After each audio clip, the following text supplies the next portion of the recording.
হাদিসে আসছে ফাজালাত তাবকি তুকাব্বিলুহু ফাতিমা, হযরত ফাতিমা আল্লাহর নবীকে চুমা দেয় আর কাঁদে, চোখের পানি ছেড়ে দিয়ে কান্না করে। আল্লাহর নবী ফাতেমাকে বলেন, ফাতিমা লা তাবকি মা ইবকি ইয়া ফাতিমা, ও ফাতিমা কেন তুমি কান্না করছো মা, কিসের জন্য কান্না করো? হযরত ফাতেমা বলেন, আব্বু কদ শাহাবা লাউনুক ওয়া খাওলাকা সিয়াবুক, ও আমার আব্বু আপনার জামাটা ছিঁড়ে গিয়েছে, আপনার চেহারার রং রক্তে বিবর্ণ হয়ে গিয়েছে, আপনার চেহারার রং রক্তে বিবর্ণ হয়ে গিয়েছে। হযরত ফাতিমাকে রাহমাতুল লিল আলামিন মাথায় হাত দিলেন আর বললেন, লা তাবকি ইয়া ফাতিমা, ও ফাতিমা কান্না করো না মা, কান্না করবা না। ইন্নাল্লাহা কদ বাআসা আবাকি আমরিন, তোমার আব্বাকে আমার আল্লাহ এমন একটা ধর্ম দিয়ে দুনিয়ায় প্রেরণ করেছেন, গোটা পৃথিবীর বুকে এমন কোন ত্রিলতার বাড়ি থাকবে না, পাকা ইটের বাড়ি থাকবে না, কাঁচা ইটের বাড়ি থাকবে না, যেখানে ইসলাম নামীয় ধর্মটা আল্লাহ মানুষের বাড়িতে বাড়িতে পৌঁছে দিবে না। জোরে জোরে বলেন সুবহানাল্লাহ, নারে তাকবীর। নবীজিকে মারলেন, নাড়ি বুড়ি চাপালেন, কিসের জন্য ভাইজান?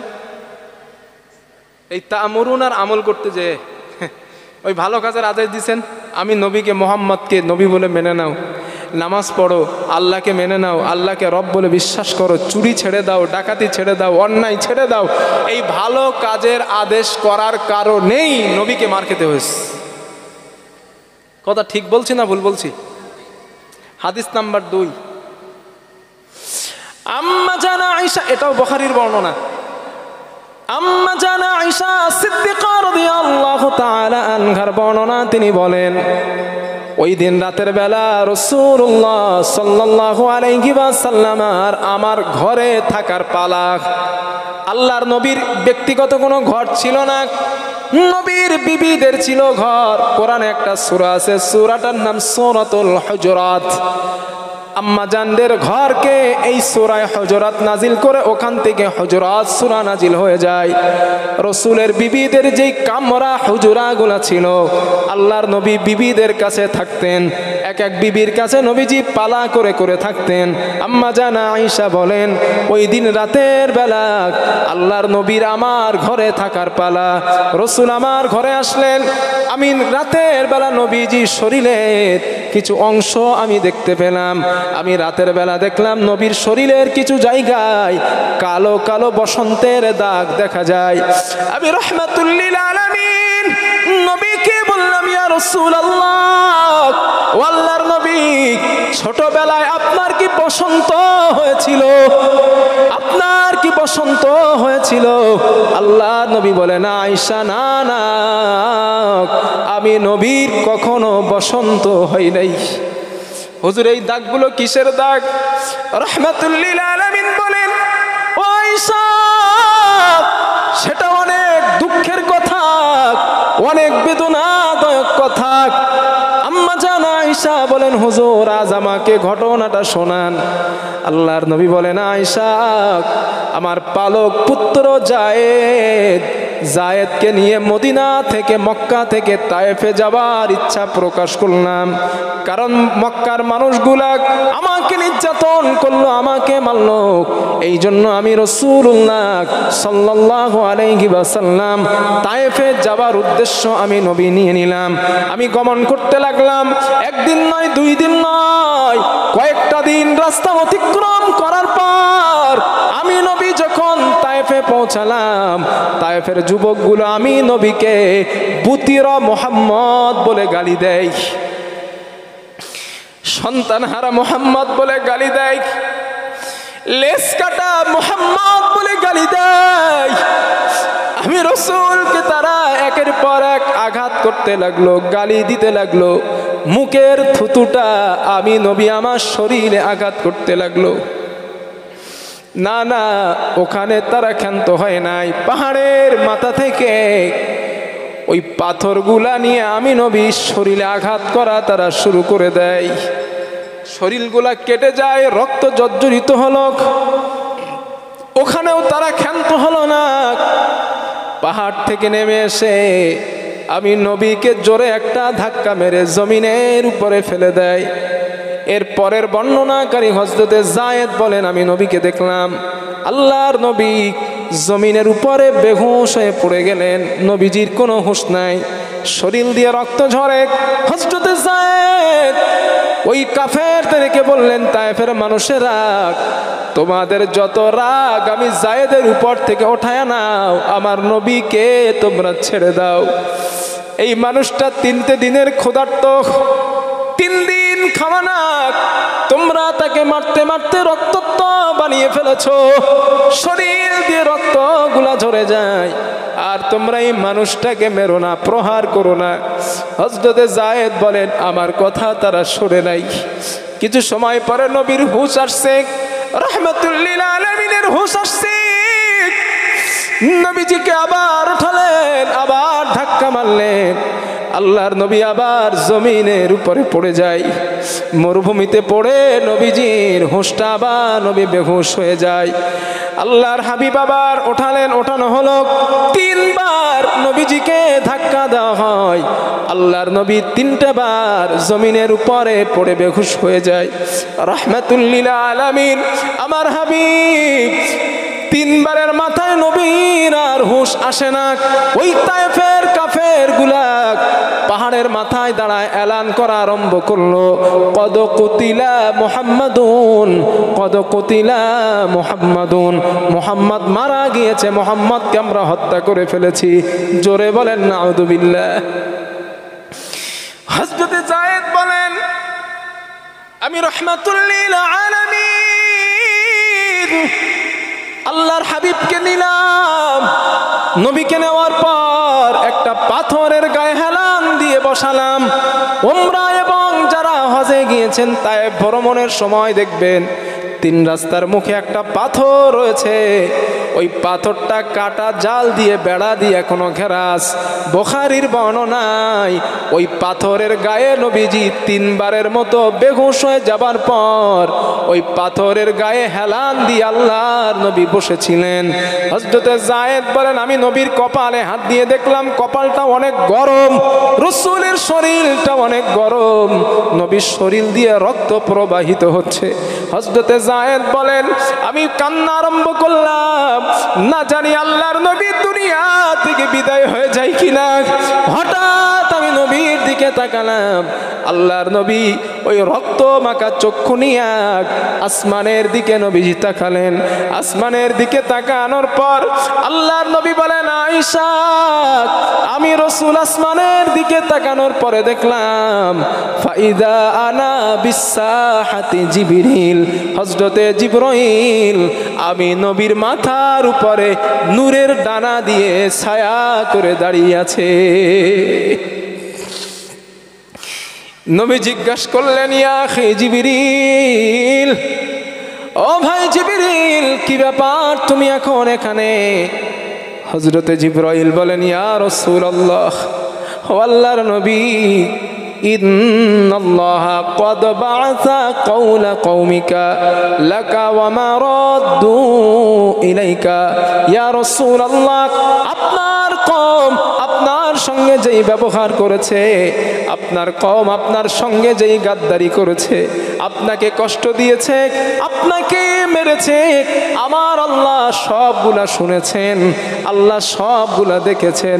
ইয়া রাসূলুল্লাহ, ওয়া ক্বাদ বা'আসা ইলাইকা মালাকাল জিবাল, ওই যে তাকায় দেখুন পাহাড়ের ফেরেশতা আল্লাহ আমার সঙ্গে পাঠিয়ে দিয়েছেন, লিতামুরহু বিমা শিতা ফীহি, আপনি তাদের যে অনুমতি দেবেন আপনার অনুমতি তারা পালন করতে রাজি।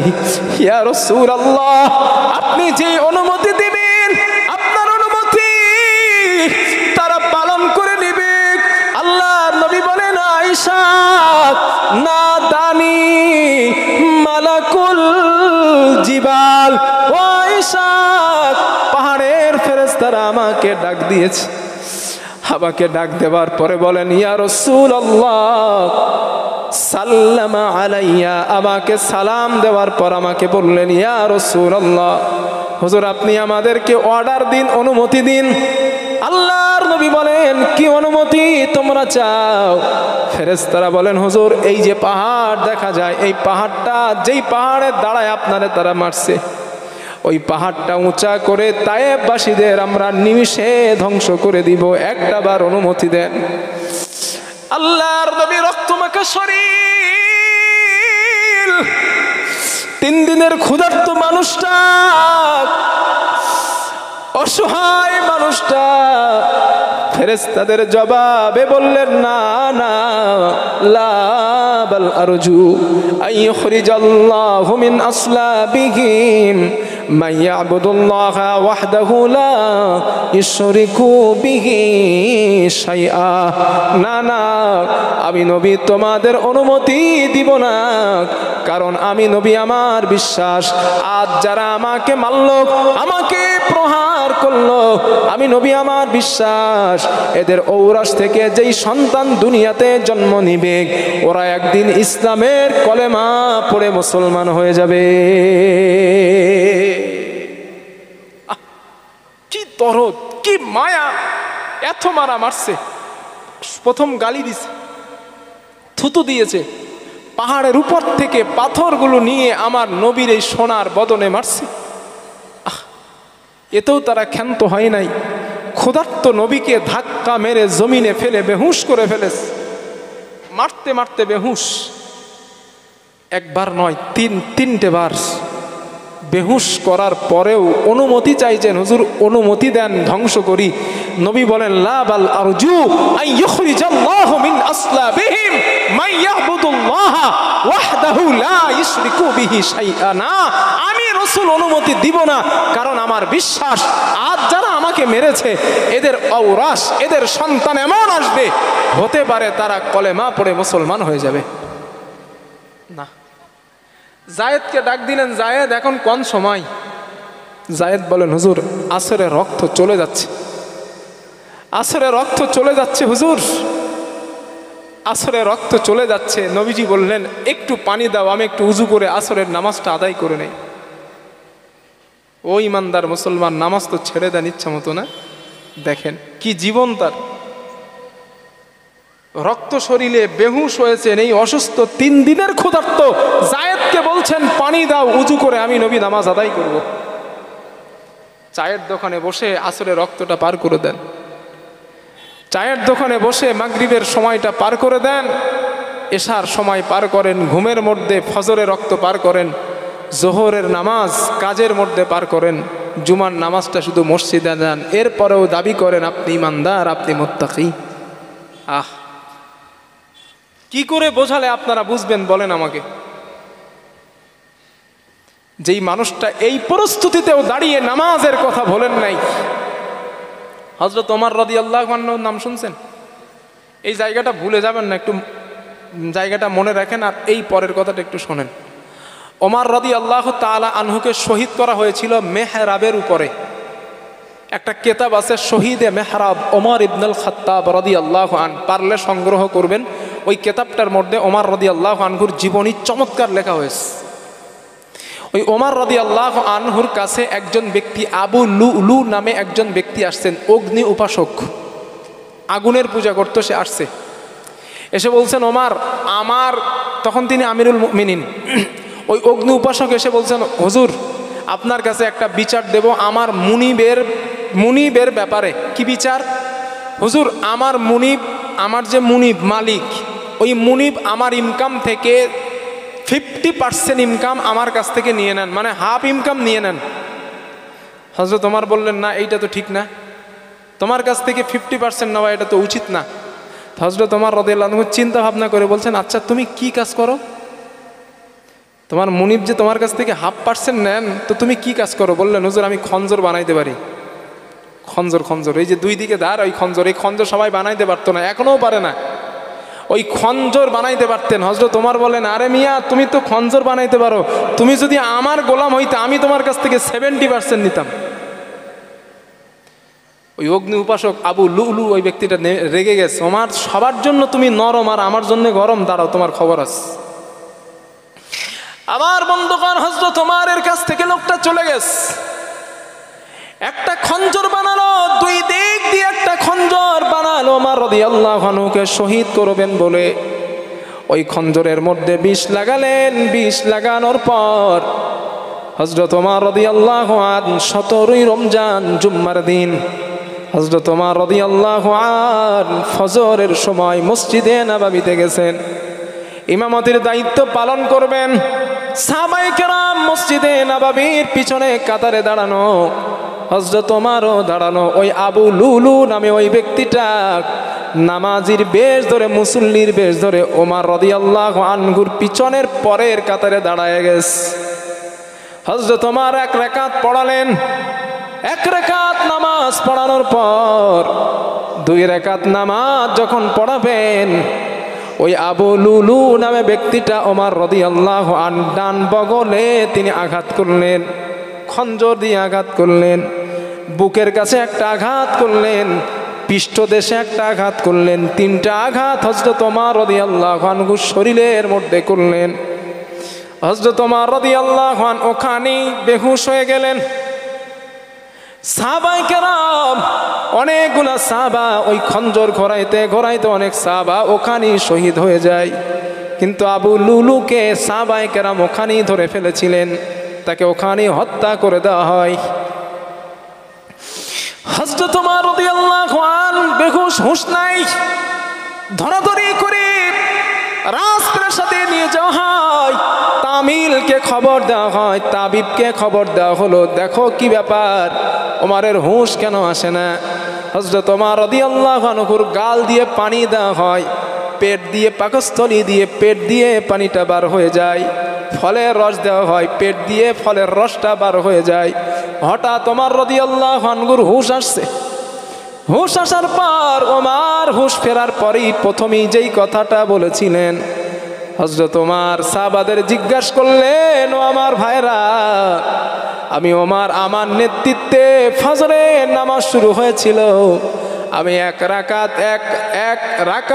নামাজ আমি পড়েছিলাম, 1 রাকাত নামাজ পড়ে আমি বেহুশ হয়ে গিয়েছিলাম। আমার দাবি, আমার প্রশ্ন, পরের রাকাতের নামাজটা কি তোমরা আদায় করেছো? একবার বললেন না আমি কি করে বাঁচবো, আমারে বাঁচাও, আমার রক্ত বন্ধ করো, তামিল আনো, আমার সুস্থ করো, সেবা করো, এই কথা বললেন না। হযরত ওমর বলছেন, হুঁশ আসার সাথে সাথে আমার নেতৃত্বে তো নামাজ শুরু হয়েছিল, 1 রাকাত নামাজ পড়ি আমি বেহুশ হয়ে গিয়েছিলাম, পরের রাকাতটা কি তোমরা পড়ছো? হ্যাঁ রে ইমানদার, ইনি হলেন ইমানদার, এই হচ্ছে মুত্তাকি। আমরা দাবি করি আমরা মুত্তাকি, নামাজের খবরই থাকে না আমরা মুত্তাকি। হায় রে মানুষ। আমার বন্ধুগণ, তো রাসূলুল্লাহ সাল্লাল্লাহু আলাইহি ওয়াসাল্লাম যায়েদকে পানি আনার জন্য বললেন, যায়েদ রাদিয়াল্লাহু আনহু পানি দিলেন, নবীজি ওযু করলেন, ওযু করে আসরের নামাজ আদায় করলেন। নামাজটা আদায় করার পর আল্লাহর নবী রক্তমাখা 2টো হাত আসমানের দিকে বাড়ায়া দিলেন। 2টো হাত বাড়ায়া দিয়া আল্লাহর কাছে কওমের জন্য দোয়া করলেন, আল্লাহুম্মা গফিরলি কওমি ফাইন্নাহু লা ইয়ালামুন। হে আমার রব, হে আমার মালিক, আমার কওম জানে না আমি তোমার রাসূল, আমার কওম জানে না আমি তোমার নবী। ও আল্লাহ, আবার কওমের ব্যাপারে তোমার কাছে কোনো অভিযোগ করি না, আল্লাহ আমার কওমকে তুমি মাফ করে দাও, আমি নবীও তাদের মাফ করে দিলাম। মাফ করে দাও আল্লাহ, আমি রাসূলও তাদের মাফ করে দিস। কি দরদ, কি মায়া, কি মহব্বত। বেহুশ হলেন, রক্তাক্ত হলেন, ক্ষুধার্ত সহ্য করলেন, মার খেলেন, থুতু খেলেন, গাল খেলেন, কিসের জন্য? তা'মুরুনা বিল মারুফ, ভালো কাজের আদেশ দিতে গিয়েছিলেন। তাই রাসূল বলেন, যারা আমার পরিপূর্ণ উম্মত হবে, প্রকৃত উম্মত হবে, ভালো কাজের আদেশ দিতে গেলেও তাদের জেল খাটতে হতে পারে, মার খাওয়া লাগতে পারে, গালি শুনতে হতে পারে, এবং তাদেরকে খারাপ তকমা খারাপ কাজের সম্মুখীন তাদেরকে হতে পারে বা অসম্মানীয় মানুষের কাছে তাদের হওয়া লাগতে পারে। সুতরাং উম্মাত ভয় পাবার কোনো দরকার নাই, কারণ আমি নবী এই তামুরুন আর আমল করতে গেছি। আমার নবী গেছেন না ভালো কাজের আদেশ দিয়েছেন না, এক আল্লাহর ইবাদত করো, মানুষকে বলে এটা কি কাজ, ভালো না? নামাজ পড়ো ভাই, এটা কিসের দাওয়াত, ভালো। মদ খাবা না, এটা কিসের দাওয়াত, ভালো। এভরিথিং নবীজি এই কথাই বলছিলেন, রবকে আল্লাহকে রব বলে মেনে নাও, আমি মোহাম্মদকে নবী বলে মেনে নাও, পরকাল বিশ্বাস করো, হিসাব বিশ্বাস করো, মদ ছেড়ে দাও, সুদ ছেড়ে দাও, ঘুষ ছেড়ে দাও, অন্যায় জুলুম ছেড়ে দাও, জিনা ধর্ষণ ছেড়ে দাও, মানুষকে কষ্ট দেওয়া ছেড়ে দাও। রসুল তো এই ভালো কাজের দাওয়াত দিয়েছিলেন, বিনিময় নবীকে মার খেতে হতে হয়েছে। ইমানদার যারা হবে তারাও এই কাজ করতে গেলে মার খেতে হতে হবে, তবে এই মার চিরস্থায়ী না। নবীকেও আল্লাহ যেমন সফলতা দিয়েছেন, এই সফলতা আল্লাহ ইমানদারদেরকেও দান করবেন, একটাই একটু ধৈর্য ধারণ করতে হবে। যেহেতু আল্লাহর ওয়াদা, ইউরিদুনা লিইউতফিউ নূরাল্লাহি বিআফওয়াহিহিম আল্লাহু মুতিম্মু নূরিহি ওয়ালাউ কারিহাল কাফিরুন। রব বলেছেন, হ্যাঁ হ্যাঁ ও ইমানদারেরা, এটা তোমাদের জামানাই না, তোমাদের যুগে না, তোমাদের যুগ আসার অনেক আগ থেকেই কাফের বেঈমান নাস্তিকেরা ইসলামটাকে, সত্যটাকে, সঠিকটাকে লিবিয়ে দেওয়ার চেষ্টা করেছে, প্রচেষ্টা করেছে, কিন্তু তারা পারে নাই, তাদের পক্ষে সম্ভব হয় নাই। কেন? আমি আল্লাহ সত্যকে উজ্জীবিত করবই, তাতে বেঈমানদের কলিজা জ্বলে যায়, যাক কাফেরদের যাহাই হোক আমার কোনো পরোয়া নাই, আমি আল্লাহ ইসলামকে প্রতিষ্ঠিত করবই। নবী মার খাইছেন, রসুল সহ্য করেছেন, এরপরেও সাহাবাই কেরাম রসুল ভেঙে পড়েন নাই, তারা সত্যের হাল ছেড়ে দেন নাই। ঠিক বলছি না ভুল বলছি? সত্য কাজ করতে গেলে দেখবেন বাধা আসবে, বাধা আসলে অতিক্রম করতে হবে, এটা রসুলের জীবনের আমাদের জন্য শিক্ষা। একটু গালাগালি দেয় লোকে, মাদ্রাসার দায়িত্বে আছেন আপনি, আপনার জায়গায় ঠিক আছেন, আপনি ঠিক আছেন আপনার জায়গায় পুরো দায়িত্বে, আমি সঠিকভাবে পূর্ণাঙ্গ দায়িত্ব পালন করছি, কিন্তু গ্রামের এগেনস্টের কিছু মানুষ দেখবেন আপনার বিরুদ্ধে বলবে মাদ্রাসার টাকা মেরে খাচ্ছে, একদম 100% বলছি। এই জায়গাটায় আপনার ধৈর্য ধরতে হবে, কারণ এটা ইমানদারের পরিচয়। ভালো কাজ করতে গেলে আপনার গালি শুনতে হবে। আমার বন্ধুগণ একটা হাদিস শোনেন, প্রস্তুতি কারে বলে? আমাদের তো প্রস্তুতি আসে না, এরপরেও আমরা ভেঙে পড়ি। রাসূলুল্লাহ সাল্লাল্লাহু আলাইহি ওয়াসাল্লাম, আল্লাহর নবী যখন গোটা মক্কায় মুসলমানদের উপরে নির্যাতন, গোটা মক্কা জুড়ে নির্যাতন, মুসলমানেরা মার খেতে খেতে নিজেরা পেরেশানি হয়ে গেলেন, এমন আর প্রস্তুতি মুসলমানদের মক্কায় থাকার মতো অবস্থায় না। সাহাবায়ে কেরাম বিরক্ত বোধ করছেন আর চেষ্টা করছেন, থাকার সম্ভব হবে না। রাহমাতুল লিল আলামিন খাবার চাতোয়ারে ডান হাত মাথার নিচে দিয়া হাতিমের উপর আল্লাহর নবী শোয়াক, রাহমাতুল লিল আলামিন হাতিমের উপরে শোয়াস। সাহাবায়ে কেরাম আব্দুল্লাহ ইবনে মাসউদ রাদিয়াল্লাহু আনহুর নেতৃত্বে নবীজির কাছে গেলেন। শাকাউনা ইলা রাসূলিল্লাহি সাল্লাল্লাহু আলাইহি ওয়াসাল্লাম আলা তাদউ লানা আলা তাস্তানসিরু লানা ইয়া রাসূলুল্লাহ। আল্লাহর হাবিবের কাছে গেলেন, যাওয়ার পরে বললেন, ইয়া রাসূলুল্লাহ, হুজুর আপনি আমাদের জন্য আল্লাহর কাছে কি একটু দোয়া করবেন না? আমরা তো মার খেতে খেতে শেষ হয়ে গেলাম, আমরা মার খেতে খেতে শেষ হয়ে গেলাম, একটু কি দোয়া করবেন না? রাসূলুল্লাহ সাল্লাল্লাহু আলাইহি ওয়াসাল্লাম শোয়া থেকে উঠে বসলেন। আল্লাহর নবী বসে বলেন, ও আমার সাহাবাদের দল, তোমরা কি জানো তোমাদের ইসলাম তোমাদের দুনিয়ায় আসার আগে যে ইমানদার মুসলমান যারা হয়েছিল অন্য যুগের জামানায়, অন্য নবীদের জামানায় যারা ঈমান এনেছিল, ঈমান আনার কারণে ঈমানের দাম তাদের কি দিতে হয়েছে, এটা কি তোমরা জানো? সাহাবারা বললেন, না লা ইয়া রাসূলুল্লাহ, হুজুর আমরা জানি না। আল্লাহর নবী বলেন, শোনো, ওই ঈমানদারদেরকে ধরা হতো, ফায়ুখাদুর রাজুলু, ঈমানদারদেরকে ধরা হতো, ফায়ুহফারু লাহু ফিল আরদ, জমিনে গর্ত খনন করা হতো। জমিনে গর্ত খনন করার পর ওই ঈমানদারকে গর্তের মধ্যে কোমর পর্যন্ত পুঁতে ফেলা হতো।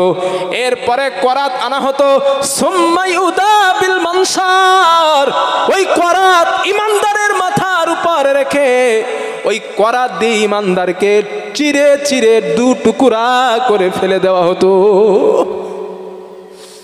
ঈমান আনার কারণে ইমানদারকে টুকরা দু টুকরা করে ফেলা হতো। ও সাহাবারা, শুধু তাই না, লোহার চিরুনি আনা হতো। ওই লোহার চিরুনি আনার পর ইমানদারের গায়া থেকে গোশতগুলা হাড্ডি থেকে আলাদা করে ফেলা হতো। এমন কষ্ট ঈমান আনার কারণে দেওয়া হয়েছে। শুধু তাই না, এই কষ্ট দেওয়ার পর মা ইয়াসুদ্দুহু যালিকা দীনি, এত জুলুম আর নির্যাতন করার পর ওই ইমানদার মুসলমানদেরকে ইসলাম থেকে, ইমান থেকে এক চুল পরিমাণও সরানো যায় নাই। এটার নাম ইমানদার, এটার নাম মুত্তাকি, এটার নাম হচ্ছে ঈমান, এইটার নাম ঈমান। রাসূল বলছেন জীবন্ত মানুষের এই যে চিরুনি, লোহার ধার দেওয়া চিরুনিগুলো এনে গোশতের উপরে আঁচড় দিয়ে দিয়ে হাড্ডি থেকে গোশত আলাদা করা হতো। বুখারীর বর্ণনা বলছি। আগুনের উপরে রেখে আগুনের শিখা, আগুন জ্বলছে, ওই আগুনের শিখাগুলো গায়ের গোশত চর্বি গলে গলে জ্বলন্ত আগুনগুলো লিভিয়ে যেত। এমন করে কষ্ট দেওয়া হয়েছে। কিন্তু মা ইয়াসুদ্দুহু যালিকা আন দীনি, এত জুলুম, এত নির্যাতন, এত কষ্ট দেওয়ার পরেও এক চুল পরিমাণ ওই ঈমানদারদেরকে ইসলাম থেকে সরানো যায় নাই। ও সাহাবারা, তোমরা বড্ড তাড়াহুড়া করে ফেলছো। রাসূল বলতে সাহাবাদের, তোমরা বড্ড তাড়াহুড়া করছো, একটু অপেক্ষা করো, একটু অপেক্ষা করো। আমি রাসূল বলছি, ওয়াল্লাহি, আল্লাহর শপথ করে, লা ইয়াখাফু ইল্লাল্লাহ, এমন একটা সময় আসছে অচিরেই, অতি তাড়াতাড়ি এমন একটা সময় আসছে, এমন একটা দিন আসছে, যেই দিনটা গোটা আরব ভূখণ্ডে নয়, গোটা পৃথিবীতে মানুষ হাজারে মাউদ থেকে নিয়ে মক্কা থেকে মদিনা, মদিনা থেকে তায়েফ, এক দেশ থেকে আরেক দেশে সফর করবে। মাল সম্পদগুলো তারা ঘরের বাইরে ভিতরে রেখে দেবে, সম্পদ চুরি যাওয়ার ভয় থাকবে না। তাদের নারীগুলা রাতের বেলা মরুভূমিতে বার হবে, রাস্তায় বার হবে, সতীত্ব নষ্ট হবার কোনো চিন্তা থাকবে না, ভয় থাকবে না। শুধু তাই না, সম্পদগুলো ঘরের বাইরে থাকবে, ওই সম্পদ লুটে যাওয়ার ভয় হবে না। ব্যবসাদাররা ব্যবসা করতে করতে মরুভূমি দিয়ে আসবে, ব্যবসাদারের ব্যবসার মাল চুরি যাবার, ডাকাতি হবার ভয় থাকবে না, ধর্ষণের ভয় থাকবে না। আমি রাসূল আল্লাহর নামের শপথ করে বলছি, লা ইয়াখাফু ইল্লাল্লাহ, আল্লাহর ভয় ছাড়া মানুষের অন্তঃকরণে আর কারো ভয় থাকবে না। একটু অপেক্ষা করো, একটু অপেক্ষা করো, ওই দিন আসছে, একটু অপেক্ষা করো। কথা বুঝতেছেন আমার? রাসূল এই কথা সাহাবাদেরকে বললেন কোন সময়? যখন গোটা আরবের বুকে মুসলমান ইমানদার মার খাচ্ছে।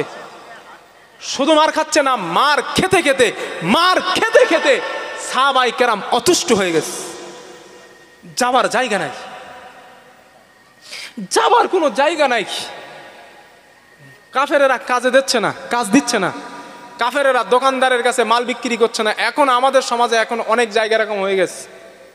অনেক, আপনারা চাটে দেখবেন, ফেসবুকে, সোশ্যাল মিডিয়ায় অনেক অমুসলিম দোকানদার মুসলমানদের মাল বিক্রি করা বন্ধ করে দিচ্ছে। ঠিক এরকম প্রেক্ষাপট ছিল মক্কায়। কাফেরদের কাছ থেকে মুসলমানদের জন্য টোটাল মাল বিক্রয় নিষিদ্ধ। মুসলমানরা কাফেরদের কাছে পাওনা টাকা পাবে, সেই টাকা দেওয়া বন্ধ, খাবার দেওয়া বন্ধ, সব কিছু তাদের জন্য দেওয়া বন্ধ। মার খাচ্ছে, নির্যাতন, নিপীড়ন, এক্সট্রিমার রুল চলছে। এই অবস্থায় সাহাবায়ে কেরাম নবীজিরে বললেন, হুজুর সহ্য করতে পারি না, দোয়া করেন আমাদের জন্য। নবীজি বললেন, অপেক্ষা করো আর কয়েকটা দিন। ওই সময় কি আসে নাই নবীর যুগে? কথা বলেন, আসে নাই? এমন সময় এসেছেন, বাঘ আর হরিণ এক ঘাটে জল খেয়েছে, বাঘের ক্ষমতা হয় নাই হরিণকে থাবা দেওয়া, বাঘের পাওয়ার হয় নাই হরিণকে থাবা দেওয়া। ওই রাসূল চলে গেছেন, খালাফাত, মুসলিম জাহানের খলিফা হয়েছেন আমিরুল মুমিনিন। অর্ধেকটা পৃথিবীর বাদশা হযরত ওমর রাতের বেলা, দিনের বেলা একা একা সিকিউরিটি ছাড়া মরুভূমিতে ঘুমিয়েছেন। কোনো বাবার ক্ষমতা হয় নাই ওমরের গায়ে গিয়ে টোকা দেওয়া। কারণ জনগণ সবাই নিজে নিজের দায়িত্বশীল, কারণ জানে ওমরের বিচার এটাই, চুরি করলে হাত কেটে দেওয়া। এটা তো ওমরের বিচার না, এটা রবের বিচার।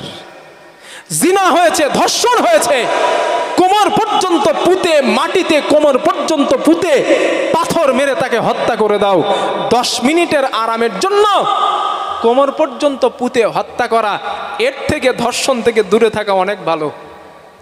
এই চিন্তা ওই যুগের মানুষ করেছে।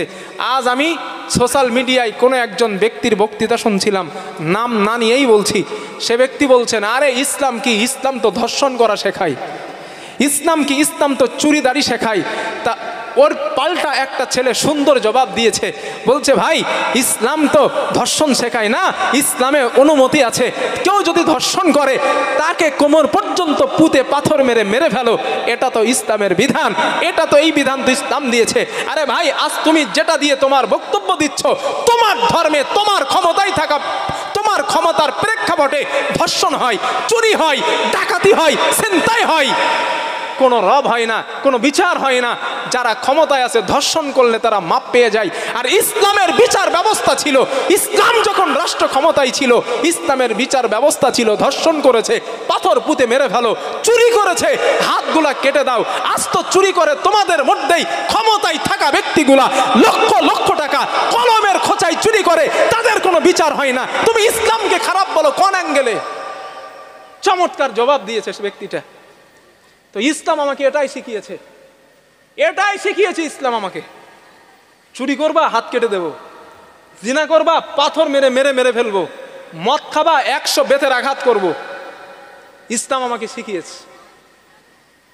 হযরত ওমর গোটা পৃথিবীর অর্ধেক বাদশাহিত্য করেছেন। আজ ওমরের যুগে যেতে হবে না, আফগানিস্তানে যান, চ্যানেল খোলেন, গুগল খোলেন, 3 বছরে আফগানিস্তানের গবেষকরা আফগানিস্তানকে নিয়ে গবেষণা করেছেন। 3 বছরে আফগানিস্তানে 3টাও ধর্ষণ হয় নাই। জিজ্ঞাসা করা হয়েছে 3 বছরে 3টাও ধর্ষণ হলো না, আপনারা কিভাবে দেশ চালান? আফগানিস্তানের প্রধানমন্ত্রী জবাব দিয়েছেন, আল্লাহর কোরআন দিয়ে দেশ চালায়, আল্লাহর কোরআন দিয়ে দেশ চালায়। রব বিধান দিয়েছেন ধর্ষণ করলে পাথর মেরে ফেলবো।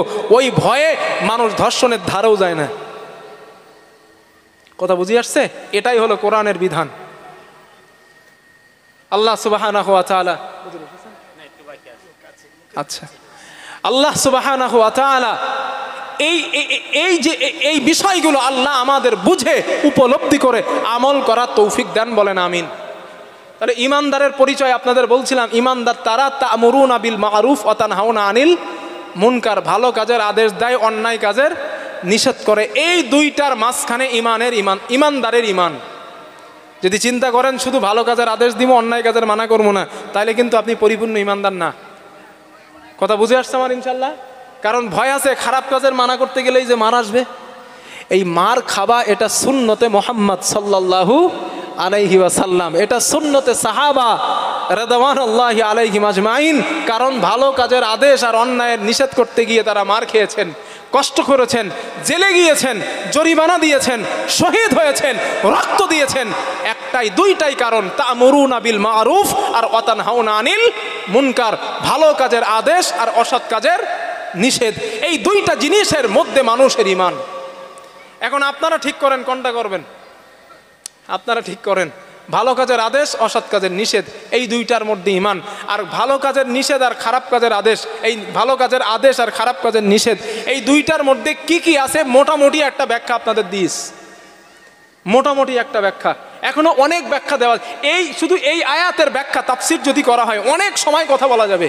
এই তা'মুরুনা বিল মা'রুফ ওয়া তানহাউনা আনিল মুনকার, এই দুটো শব্দ যদি আমল করেন জান্নাতে যাওয়া যথেষ্ট ইনশাল্লাহ।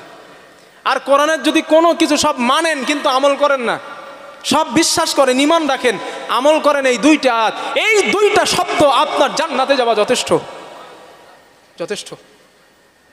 আল্লাহ তাআলা আমাদের এই কথাগুলা বোঝার তৌফিক দান করেন। সবাই বলেন আল্লাহুম্মা আমিন।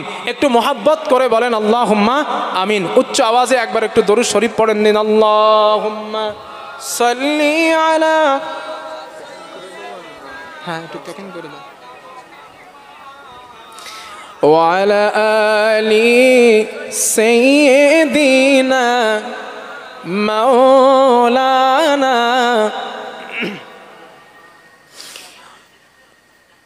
গো আমিনা তোমার কুড়ে ঘরে রহমত খোদার পড়ে ঝরে ঝরে। ও গো আমিনা তোমার কুড়ে ঘরে রহমত খোদার পড়ে ঝরে ঝরে। তোমারি আলোক দানে আলোকিত সারা, তোমারি মধুর টানে দিল পারা পারা। হো গণ বিদ জাহানে তুমি দয়া করে শাফাআত করো গো, সাথে নিয়ে চলো। ও গো আমিনা তোমার কুড়ে ঘরে রহমত খোদার পড়ে ঝরে ঝরে। তুমি তো মানবেরি দয়া মুকুটমণি, তোমার নামে দরুদ জপে মুসলিম শানি। তরে তোমার গুণগান ও গণ বিদ জাহান, তরে তোমার গুণগান ও গণ বিদ জাহান। দয়া কর তরে মোরা যে গুনাহগার। ও গো আমিনা তোমার কুড়ে ঘরে রহমত খোদার পড়ে ঝরে ঝরে। আল্লাহুম্মা সাল্লি আলা সাইয়্যিদিনা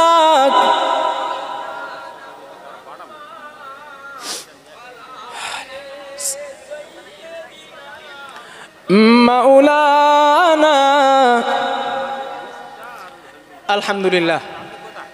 সম্মানিত আমার ভাইরা, আমার আব্বা জানেরা, প্রথম অবস্থায় যেই কথাটা বলছিলাম সেই কথাটা আর একবার বলে আমি আপনাদের কাছ থেকে বিদায় নেব।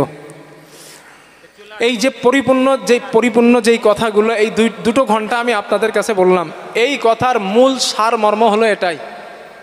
ইমানদারের বৈশিষ্ট্য যে কটা বলছি, কটা মনে আছে আপনাদের জানি না, কটা মনে আছে আর ভুলে গেছেন। আর একবার সংক্ষেপে একটু বলে দেই। নাম্বার 1, ভালো কাজের আদেশ, অন্যায় কাজের নিষেধ। আল্লাহর নাম শুনলে অন্তর কাঁপবে, কোরআনের আয়াত শুনলে ঈমান বৃদ্ধি পাবে, ভরসা তাকওয়া অবলম্বন একমাত্র আল্লাহর উপরে হতে হবে, বাড়িতে প্রবেশ করলে সালাম দিতে হবে, মুসলমানের সঙ্গে দেখা হলে সালাম দিতে হবে, দুনিয়ায় চলাফেরার সময় বিনয়ী বিনম্রতার সঙ্গে চলাফেরা করতে হবে, এবং হারাম থেকে বিশেষ করে বেঁচে থাকতে হবে। কি থেকে বলছি? হারাম এর মধ্যে সুদ ঘুষ। এক কথায় যেই টাকা, যেই অর্থ, যেই জিনিস আমার জন্য বৈধ না। বোনের ফারাজ, বোন 1 বিঘে জমি পাবে, বাপ মারা গেছে, ফারাজের যেই ভাগ আছে ওই ভাগ 1 বিঘে বোনের পাওনা কি 10 কাঠা। আপনি বোনের ভাগটা না দিলেন, ওই টাকাটা আপনি খেলেন, ওই টাকাটাও আপনার জন্য হারাম। কারণ হকটা বোনের, আপনি নিয়ে নিছেন। আর এটা আমাদের সমাজে ভরি ভরি হচ্ছে। কিন্তু বোনকে কিছু টাকা দেয়, অল্প দিয়ে বলে বোন এই টাকাটা নে যা। বোন কিন্তু মন থেকে মাফ করে না। এই জমির দাম 20 লাখ টাকা, আর আমারে দিছে 2 লাখ টাকা। আছে না এরকম? এগুলো ডাকাত এইগুলা। বোনের সম্পত্তি যারা এইভাবে খায় ওরা ডাকাত। তো এইভাবে করার কোনো সুযোগ ইসলামের মধ্যে নাই। তো এই দিক থেকেও আমরা দূরে থাকবো বলি ইনশাআল্লাহ। এই একটা বিষয়। আর একটা বিষয় হলো ইমানদার হলো তারা, আল্লাহ তাআলা বলেন ইয়া আইয়ুহাল্লাযীনা আমানু, হে ইমানদারেরা, ইদা নুদিয়া লিস-সালাহ, যখন তোমাদেরকে জুমার দিন নামাজের জন্য আহ্বান করা হয়, আজান দেওয়া হয়, আহ্বান করা হয়, তখন তোমরা নামাজের জন্য মসজিদে ধাবিত হও। নদী আলিস সলা, নামাজের জন্য যখন তোমাদের ডাকা হয় তখন তোমরা নামাজে যাও। এটা কারা যাবে নামাজে? ইমানদার যারা, তারা নামাজে যাবে। যেহেতু আল্লাহ তাআলা বলছেন ইমানদার, ইমানদার যারা তারা নামাজে যাবে, আর ইমানদার যারা না তারা নামাজে যাবে না। যেহেতু স্পষ্ট হাদিস আছে, মান তারাকা সলাতান মুতাআম্মিদান ফাকাদ কাফার, নবীজি বলেন যে ইচ্ছাকৃত নামাজ ছাড়ে সে কুফরি করে। আর এই কুফরি করে যদি তওবা না করে মারা যায় তার ঠিকানা জাহান্নাম। কথা বুঝে আসছে ইনশাআল্লাহ আমার না? তো আল্লাহ তাআলা এই আমলগুলো আমাদের করার তৌফিক দান করেন। সবাই বলেন আল্লাহুম্মা আমিন। আরেকটু মহাব্বত করে বলেন না আল্লাহুম্মা আমিন। আরেকটু মহাব্বত করে বলেন আল্লাহুম্মা আমিন। প্রিয় ভাইরা দেখেন, এই যে কথাগুলো বলছি, এই কথাগুলো আল্লাহ সন্তুষ্টির জন্য বলছি। যদি আপনারা আমল করেন আপনাদের লাভ, আমারও লাভ। আমি বলছি ইনশাআল্লাহ এই আমল আমি করব, আর আল্লাহ আমার তৌফিক দেন, বলেন আমিন। সবাই বলেন আল্লাহুম্মা আমিন। আল্লাহ আমারে তৌফিক দেন এবং আপনাদেরকেও তৌফিক দেন। খারাপ কাজ দেখলে আপনারা যেন প্রতিহত করতে পারেন। হাত দিয়ে যদি না পারেন জবান দিয়ে মানা করেন, জবান দিয়েও যদি সক্ষম না হয় মুখ অন্তর থেকে একটু ঘৃণা করেন, না এই কাজটা ভালো না, কাজটা খারাপ। এইখান থেকে এখন বক্তব্য দেব না, ওমা আলাইনা ইল্লাল বালাগ বলে নেমে গেছি। কমিটিদের কাছে আমার জিজ্ঞাসিত হতে হবে যে আপনার সময় হুজুর 2 ঘন্টা, আপনি কেন 1 ঘন্টা বক্তব্য দিয়ে নামলেন? আমার মুখোপেক্ষী হতে হবে। আমি দোকানদারের কাছে যাই, গিয়ে বলি ভাই আমার বাজার নেই, আমার এই তেল দেন 1 কেজি, ডাল দেন 500, আলু দেন 2 কেজি। দোকানদারের মুখোপেক্ষী আমি হই, ঠিক না ভাইজান, চাচাজি? হই। প্রত্যেকটা মানুষের মুখোপেক্ষী হতে হয়। কিন্তু আল্লাহ হলেন এমন একজন, তিনি যেটা করেন ওটাই ফাইনাল। তিনি কারো কাছে কৈফিয়ত দেন না, তার কাছ থেকেও কেউ কৈফিয়ত নেয় না, তবে তিনি সবার কৈফিয়ত নেবেন। তো অহংকার তো তিনিই করতে পারে, আমরা সবাই মুখোপেক্ষী আল্লাহর, সবাই আল্লাহর মুখোপেক্ষী। তো আমরা আমাদের অহংকারটা কিসের বলেন একটু? এই জন্য রব বলেছেন খবরদার অহংকার করবে না। অহংকার করে যারা মুত্তাকি ইমানদার তারা হতে পারে না। এই জন্য আল্লাহ বলছেন ইমানদারের এটাও পরিচয় যে ইমানদার দুনিয়ায় চলে বিনয়ী বিনম্রতার সাথে। ইমানদার কখনো অহংকার করে দুনিয়ায় চলে না। খুব ভালো করে কথাগুলো শোনেন। ইমানদার হতে পেরেছে কিনা নিজেদের, এই যে যন্ত্রগুলো দিচ্ছি আপনারা পুরো কোরআন থেকে দিচ্ছি, এই যন্ত্রগুলো একটু নিজের কাছে নেন আর নিজেকে পরিবর্তন করেন। ইমানদারের আর একটা বৈশিষ্ট্য হলো ইমানদার বাড়িতে প্রবেশ করলে সালাম দেয়, বা মুসলমানের সঙ্গে দেখা হলে সালাম দেয়। দেখেন আল্লাহ কি বলেন, ইয়া আইয়ুহাল্লাযীনা আমানু লা তাদখুলু বুয়ুতান গায়রা বুয়ুতিকুম হাত্তা তাস্তানিসু ওয়া তুসাল্লিমু আলা আহলিহা। আল্লাহ তাআলা বলেন হে ঈমানদারেরা, এই যে ঈমানদার, ইয়া আইয়ুহাল্লাযীনা আমানু, ঈমানদার তোমরা শোনো। যারা ঈমানদার তারা এই কাজটা করবে, যারা ঈমানদার না তারা করবে না। আল্লাহ তাআলা বলেন ঈমানদারেরা লা তাদখুলু বুয়ুতান গায়রা বুয়ুতিকুম হাত্তা তাস্তানিসু ওয়া তুসাল্লিমু আলা আহলিহা। তোমরা যখন কোন পরিবারের কাছে যাবা, তার নিজের বাড়িতে তোমরা প্রবেশ করবা, বাড়িতে যাবার পর ওই পরিবারকে তোমরা সালাম প্রদান করবা। কারণ তোমরা যদি দাবিদার হও, তোমরা ঈমানদার, তোমরা আল্লাহ নেককার বান্দা, মুসলমানের সঙ্গে দেখা হবার সঙ্গে সঙ্গে তোমরা ঈমানদার মুসলমানকে সালাম দিবা। কারণ সালাম দেওয়াটা এটা ঈমানদারের একটা কাজ। যেহেতু হাদিসের মধ্যে নবী বলেন আসসালামু ক্বাবলাল কালাম, আল্লাহর নবী বলেন ঈমানদার তোমার মুসলমান ভাইয়ের সঙ্গে সাক্ষাৎ হয়ে গিয়েছে, কথা বলার আগে তোমার ভাইকে তুমি সালাম দাও। আর কোরআনে আল্লাহ বলেন ঈমানদার হলো তারা বাড়িতে প্রবেশ করার সাথে সাথে সালাম প্রদান করে যারা। সুবহানাল্লাহি ওয়া বিহামদিহি। এটা কিন্তু আমাদের কিছু বিরাট মাইনাস। আমি গত 1 বছর আগে আপনাদের এই মাদ্রাসায় সালামের ব্যাপারে বক্তব্য দিয়েছিলাম, মনে আছে না?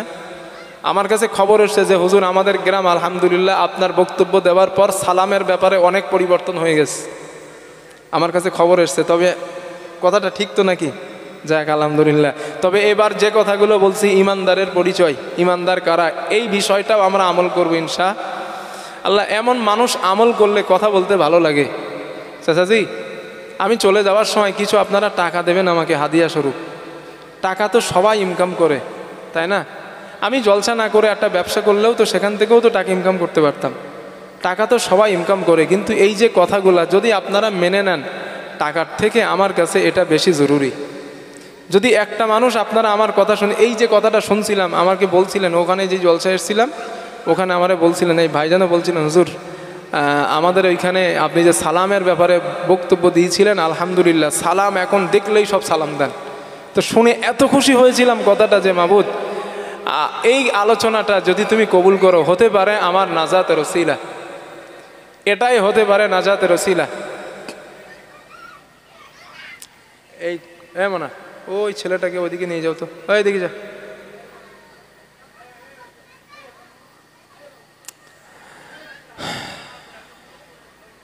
আচ্ছা আপনারা আমার দিকে মন দেন। একটা বাচ্চা ছেলে একটা বাজে একটা মুখোশ পরেছে, ওকে দেখে বাচ্চারা ভয় পাচ্ছে, তাই তাকে বললাম তুমি চলে যাও এখান থেকে। তো আমি আমি আমি এটা আজকের আল্লাহর কাছে আশাবাদী বা আপনাদের কাছে আশাবাদী যে আমার আজ আলোচনাটাও আপনারা আমল করবেন ইনশাআল্লাহ। বলেন ইনশাআল্লাহ। তাহলে বাড়িতে যাওয়ার পর, পরিবারে যাওয়ার পর আমরা সালাম দেব, কারণ সালাম এই জন্য দেব কারণ সালাম দেওয়া ইমানদারের কাজ। ইমানদারের আর একটা বৈশিষ্ট্য, ইমানদার ব্যক্তি যখন কথা বলে, কথা একজন আরেকজনের সঙ্গে কথা বলে, কথা গোপন করে, ইমানদার ব্যক্তি যারা তারা প্রতিটা মুহূর্ত সত্য কথা বলবে। রসুল বলেন ফাইদা হাদাসা কাযাবা, ইমানদার তারা হয় না, তারাই মুনাফিক হয় যারা কথায় কথায় মিথ্যা কথা বলে। যারা কথায় মিথ্যা বলে তারা মুনাফিক, তারা ইমানদার না। ইমানদার তারা যারা কথা বললেই সত্য বলে।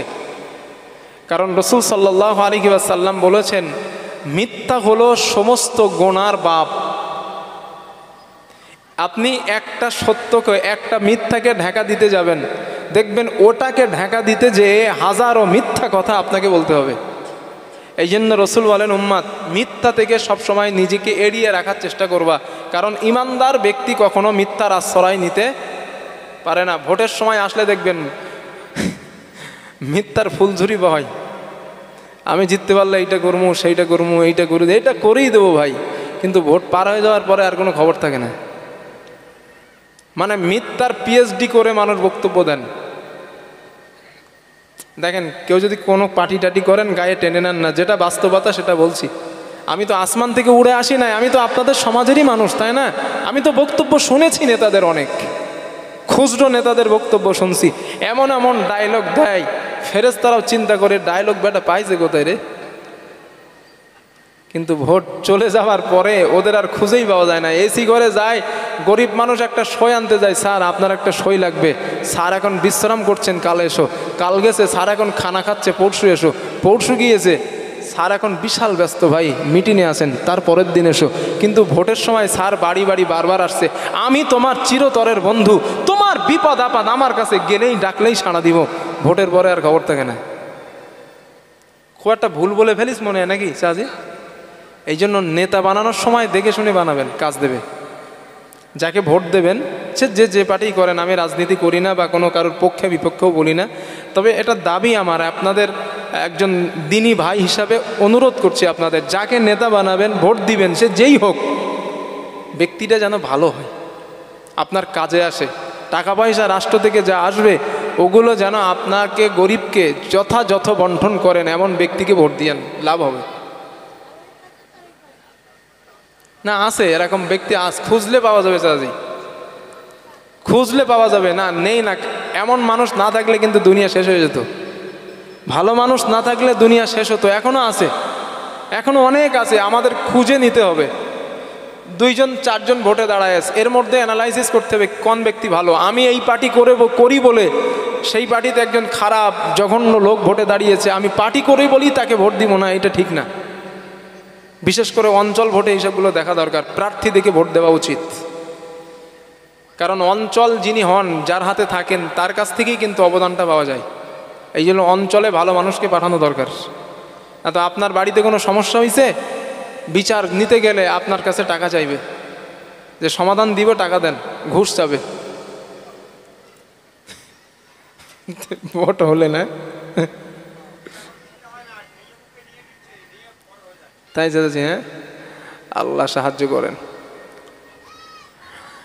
আর কত দুঃখের কথা চাচি শুনবো। এমন একটা জায়গায় আমি বসে আছি, চারিদিকের দুঃখ, আপনারা এক দুঃখ জানাচ্ছেন, আরেকজন আরেক দুঃখ আর নিতে পারছি না আমি। মানে গণতান্ত্রিক যেই পদ্ধতি, সিস্টেম, সেইটা আমাদের কাছ থেকে নিয়ে নিয়ে সব। শুধু আমাদের এই জায়গা বলে না, আলহামদুলিল্লাহ আমাদের রাজ্য তো বহুত ভালো আছে চাচি, বিশ্বাস করেন, আমাদের রাজ্য অনেক ভালো আছে। আমি ভারতবর্ষের প্রত্যেকটা রাজ্য ঘুরেছি আলহামদুলিল্লাহ, শুধু উড়িষ্যা ছাড়া, উড়িষ্যা রাজ্য ছাড়া প্রত্যেকটা রাজ্য ঘুরে দেখেছি। আমরা অনেক ভালো আছি। অন্য রাজ্যের মুসলমান এত নির্যাতিত, নিপীড়িত, কল্পনা করতে পারবেন না আপনি। আসামে যান, আসামে যান, এত নিপীড়িত আসামের মুসলমান কল্পনার বাইরে আপনার। আপনি তো ভোটটাও মোটামুটি দিতে পারেন, তাদের টোটালি কোনো ক্ষমতা নাই, রাজনৈতিক বলে তাদের কোনো ক্ষমতাই নাই। পাওয়ার, সবগুলো পাওয়ার। আল্লাহ সবুজ দান করেন, বলেন আমিন। আমার বন্ধুগণ, তো রাসূলুল্লাহ সাল্লাল্লাহু আলাইহি ওয়াসাল্লাম বলেন, ইমানদারের বৈশিষ্ট্য, ইমানদারের পরিচয় হলো আর একটা মারাত্মক একটা ইমানদারের বৈশিষ্ট্য। আল্লাহ কোরআনে বলেন, তা'মুরুনা বিল মারুফি ওয়া তানহাউনা আনিল মুনকার ওয়া তু'মিনুনা বিল্লাহ। আল্লাহ তাআলা বলেন, ও আমার গোলাম, ইমানদার তো তারা যারা ভালো কাজের আদেশ দেয়, ভালো কাজের আদেশ করে মানুষকে, এবং অন্যায় কাজ যদি চোখের সামনে দেখতে পায়, ওই অন্যায় কাজ থেকে মানুষকে বিরত রাখার চেষ্টা করে। আল্লাহ তাআলা বলেন, ওরাই ইমানদার, ওরাই প্রকৃত মুত্তাকি। এক নাম্বার তা'মুরুনা বিল মারুফ, ভালো কাজের আদেশ দেওয়া। দুই নাম্বার খারাপ কাজের নিষেধ। আপনি মসজিদে নামাজে যাচ্ছেন, আপনার সামনে মোড়ের মাথায় দুইজন মুসলমানের সঙ্গে দেখা, আপনি বললেন, ও আমার ভাই, চলো না মসজিদে নামাজের জন্য যাই, আমরা মসজিদে নামাজটা আদায় করব। এই নামাজের জন্য কোনো ভাইকে বলার মানে আপনি একজন ইমানদার। বুঝে আসছে? আপনার চোখের সামনে দুইজন মুসলমান সন্তান দাঁড়ায়া দাঁড়ায়া ফোনের মধ্যে গান দেখে, জোরে লাউড স্পিকারে গান দেখছে, আপনার কানের মধ্যে আওয়াজ আসছে। আপনি তার কাছে গেলেন, ও ভাই বা ও সন্তান, ও বাবা, তুমি রাস্তার ধারে দাঁড়ায়া গান দেখছো, এটা তোমার জন্য জাহান্নামে যাওয়ার কারণ না, তুমি গান দেখো না। এই খারাপ কাজের নিষেধ করাটা, আল্লাহ বলেন, তারাই আমার কাছে পরিপূর্ণ ইমানদার। জোরে জোরে বলেন সুবহানাল্লাহ।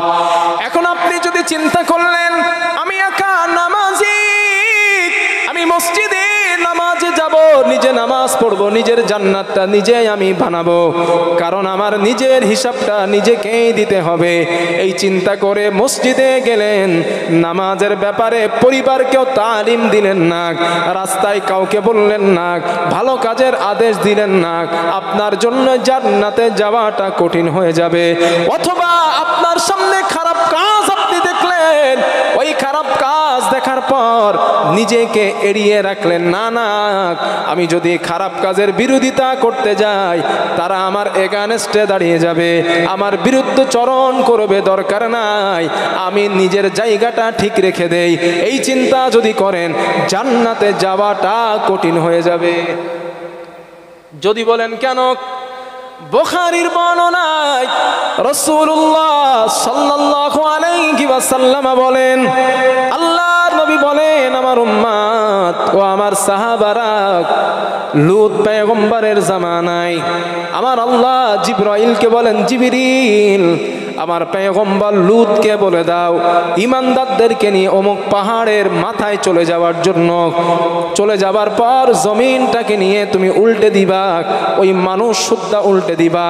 জিবরাইল আল্লাহকে বলেন, মালিক ওই জামানায় অনেক কিছু বান্দা যারা তোমার জান্নাত পাওয়ার জন্য ইবাদত করে, আল্লাহ তোমার সন্তুষ্ট রাজি করার জন্য ইবাদত করে, ও আমাদের আল্লাহ ওদেরকে জমিন থেকে সরানোর ব্যাপারে কোনো আদেশ আমাকে কেন দিলেন না? রাহমাতুল লিল আলামিন বলেন, রব্বুল আলামিন জিবরাইলকে বলেন, জিবরিল জমিনটা যখন উল্টে দিবা ওই ইবাদত গুজার বান্দাদের মাথার উপরে আগে রাখবা। সাহাবারা বললেন, হুজুর এটা কেমন করে হয়? আল্লাহর নবী বলেন, জিবরাইল এই প্রশ্ন আল্লাহকে করেছিলেন, আল্লাহ ওরা তো আপনার ইবাদত করে, ওরা তো আল্লাহ আপনাকেই ভালোবাসে, কিন্তু তাদের সরানোর ব্যাপারে আপনি না বলে তাদের মাথার উপরে জমিনটা আগে রাখার কথা বললেন, কিছুই তো বুঝলাম না। আল্লাহ তাআলা বলেন, জিবরিল গোটা জাতি গোটা সমাজ আমি আল্লাহর সঙ্গে নাফরমানি করে জাহান্নামী হয়ে যাচ্ছে। গোটা জাতি গোটা সমাজ আমি আল্লাহর হুকুম লঙ্ঘন করে জাহান্নামের পথের প্রতীক হয়ে যাচ্ছে, কিন্তু এই মানুষগুলার কোনো ভ্রুক্ষেপ নাই, ওরা নিজেরা জান্নাতে যাওয়ার জন্যই ব্যস্ত, ওরা নিজেরা আমি আল্লাহর সন্তুষ্ট করার জন্য ব্যস্ত। না না, আমি আল্লাহর কাছে এটা পছন্দনীয় না। আমি আল্লাহ চাই যে নিজে ইবাদত করলো আর একজনকে ইবাদত করার উৎসাহ প্রদান করলো, নিজে খারাপ থেকে বাঁচলো আর একজনকে খারাপ থেকে বাঁচালো। আমি আল্লাহ এইটা চাই, ওই বান্দা আমি আল্লাহর কাছে প্রিয়। লূত পয়গম্বরের জামানায় ওই মানুষগুলার উপরে জমিনটা আগে রাখা হয়। মুহাদ্দিসরা লেখেন, ওরা নিজেরা ইবাদত করে জান্নাতে যাওয়ার চেষ্টায় ছিল, ওই জন্য আমার আল্লাহর কাছে তাদের ইবাদত কবুল গ্রহণযোগ্য হয় নাই। আল্লাহ কবুল করে নাই তাদের ইবাদত, কারণ তারা নিজেরা চেষ্টা করছে আমরা জান্নাতে যাব, জান্নাতে যাব। কিন্তু আল্লাহ বলে, না না না, আমি এইটা চাই না। আমি আল্লাহ চাই তুমি ভালো কাজ করতেছো, তোমার পাশে আর একজন ভাই আছে তাকেও তুমি বলো, সে যদি না করে সেটা আলাদা জিনিস, তবে তুমি তাকে তাবলীগ করো, তাকে তালিম দাও, ভাই নামাজ পড়ো। আপনার সামনে যুবক ছেলেগুলো ড্যান্স বাজায় বক্স বাজায় পিকনিক করতেছে, আপনারা মসজিদে নামাজ পড়তেছেন, প্রবলেম হচ্ছে নামাজের খুব, এই রে নামাজ পড়ে ঘোড়ার ডিম সমস্যা করে দেয়, হাবিজাবি করে, এই যে সমস্যাগুলো আপনাদেরকে হয়, আপনারা মুসল্লিরা চাপ নিলেন ওখানে যাব, ওদের কাছে যাব, পিকনিক করছো করো, ফিস্তি করে খাবা খাও, গান বাজানো বন্ধ করো। এটা ইমানি দায়িত্ব, এটা করতেই হবে আপনার, যেহেতু রব বক্তব্য তা'মুরুনা বিল মা'রুফ ওয়া তানহাউনা আনিল মুনকার। ঈমানদার তো তারাই যারা রবের আদেশ অনুযায়ী ভালো কাজের আদেশ দেন এবং অন্যায় থেকে মানুষকে ফিরিয়ে নিয়ে আসেন, তারাই আমি আল্লাহর কাছে ঈমানদার। এখন চিন্তা করলেন, না ভালো কাজের আদেশ দিলাম ঠিকই আছে, অন্যায় কাজের নিষেধ করব না, করলে তো আমার পিঠে মার আসতে পারে, এই অন্যায় কাজের নিষেধ করলে আমাকে গালি শুনতে হতে পারে, অন্যায় কাজের নিষেধ করলে আমার পিঠে আঘাত আসতে পারে, এই চিন্তা করলেন, চিন্তা করে পিছায় আসলেন। রব বলেন, আমার কাছে তুমি ঈমানদার না। স্পষ্ট কোরআনের আয়াত, আমার কাছে তুমি ঈমানদার না, কারণ ঈমানদারের পরিচয় এই দুইটা, তা'মুরুনা বিল মা'রুফ ভালো কাজের আদেশ, অন্যায় কাজের নিষেধ।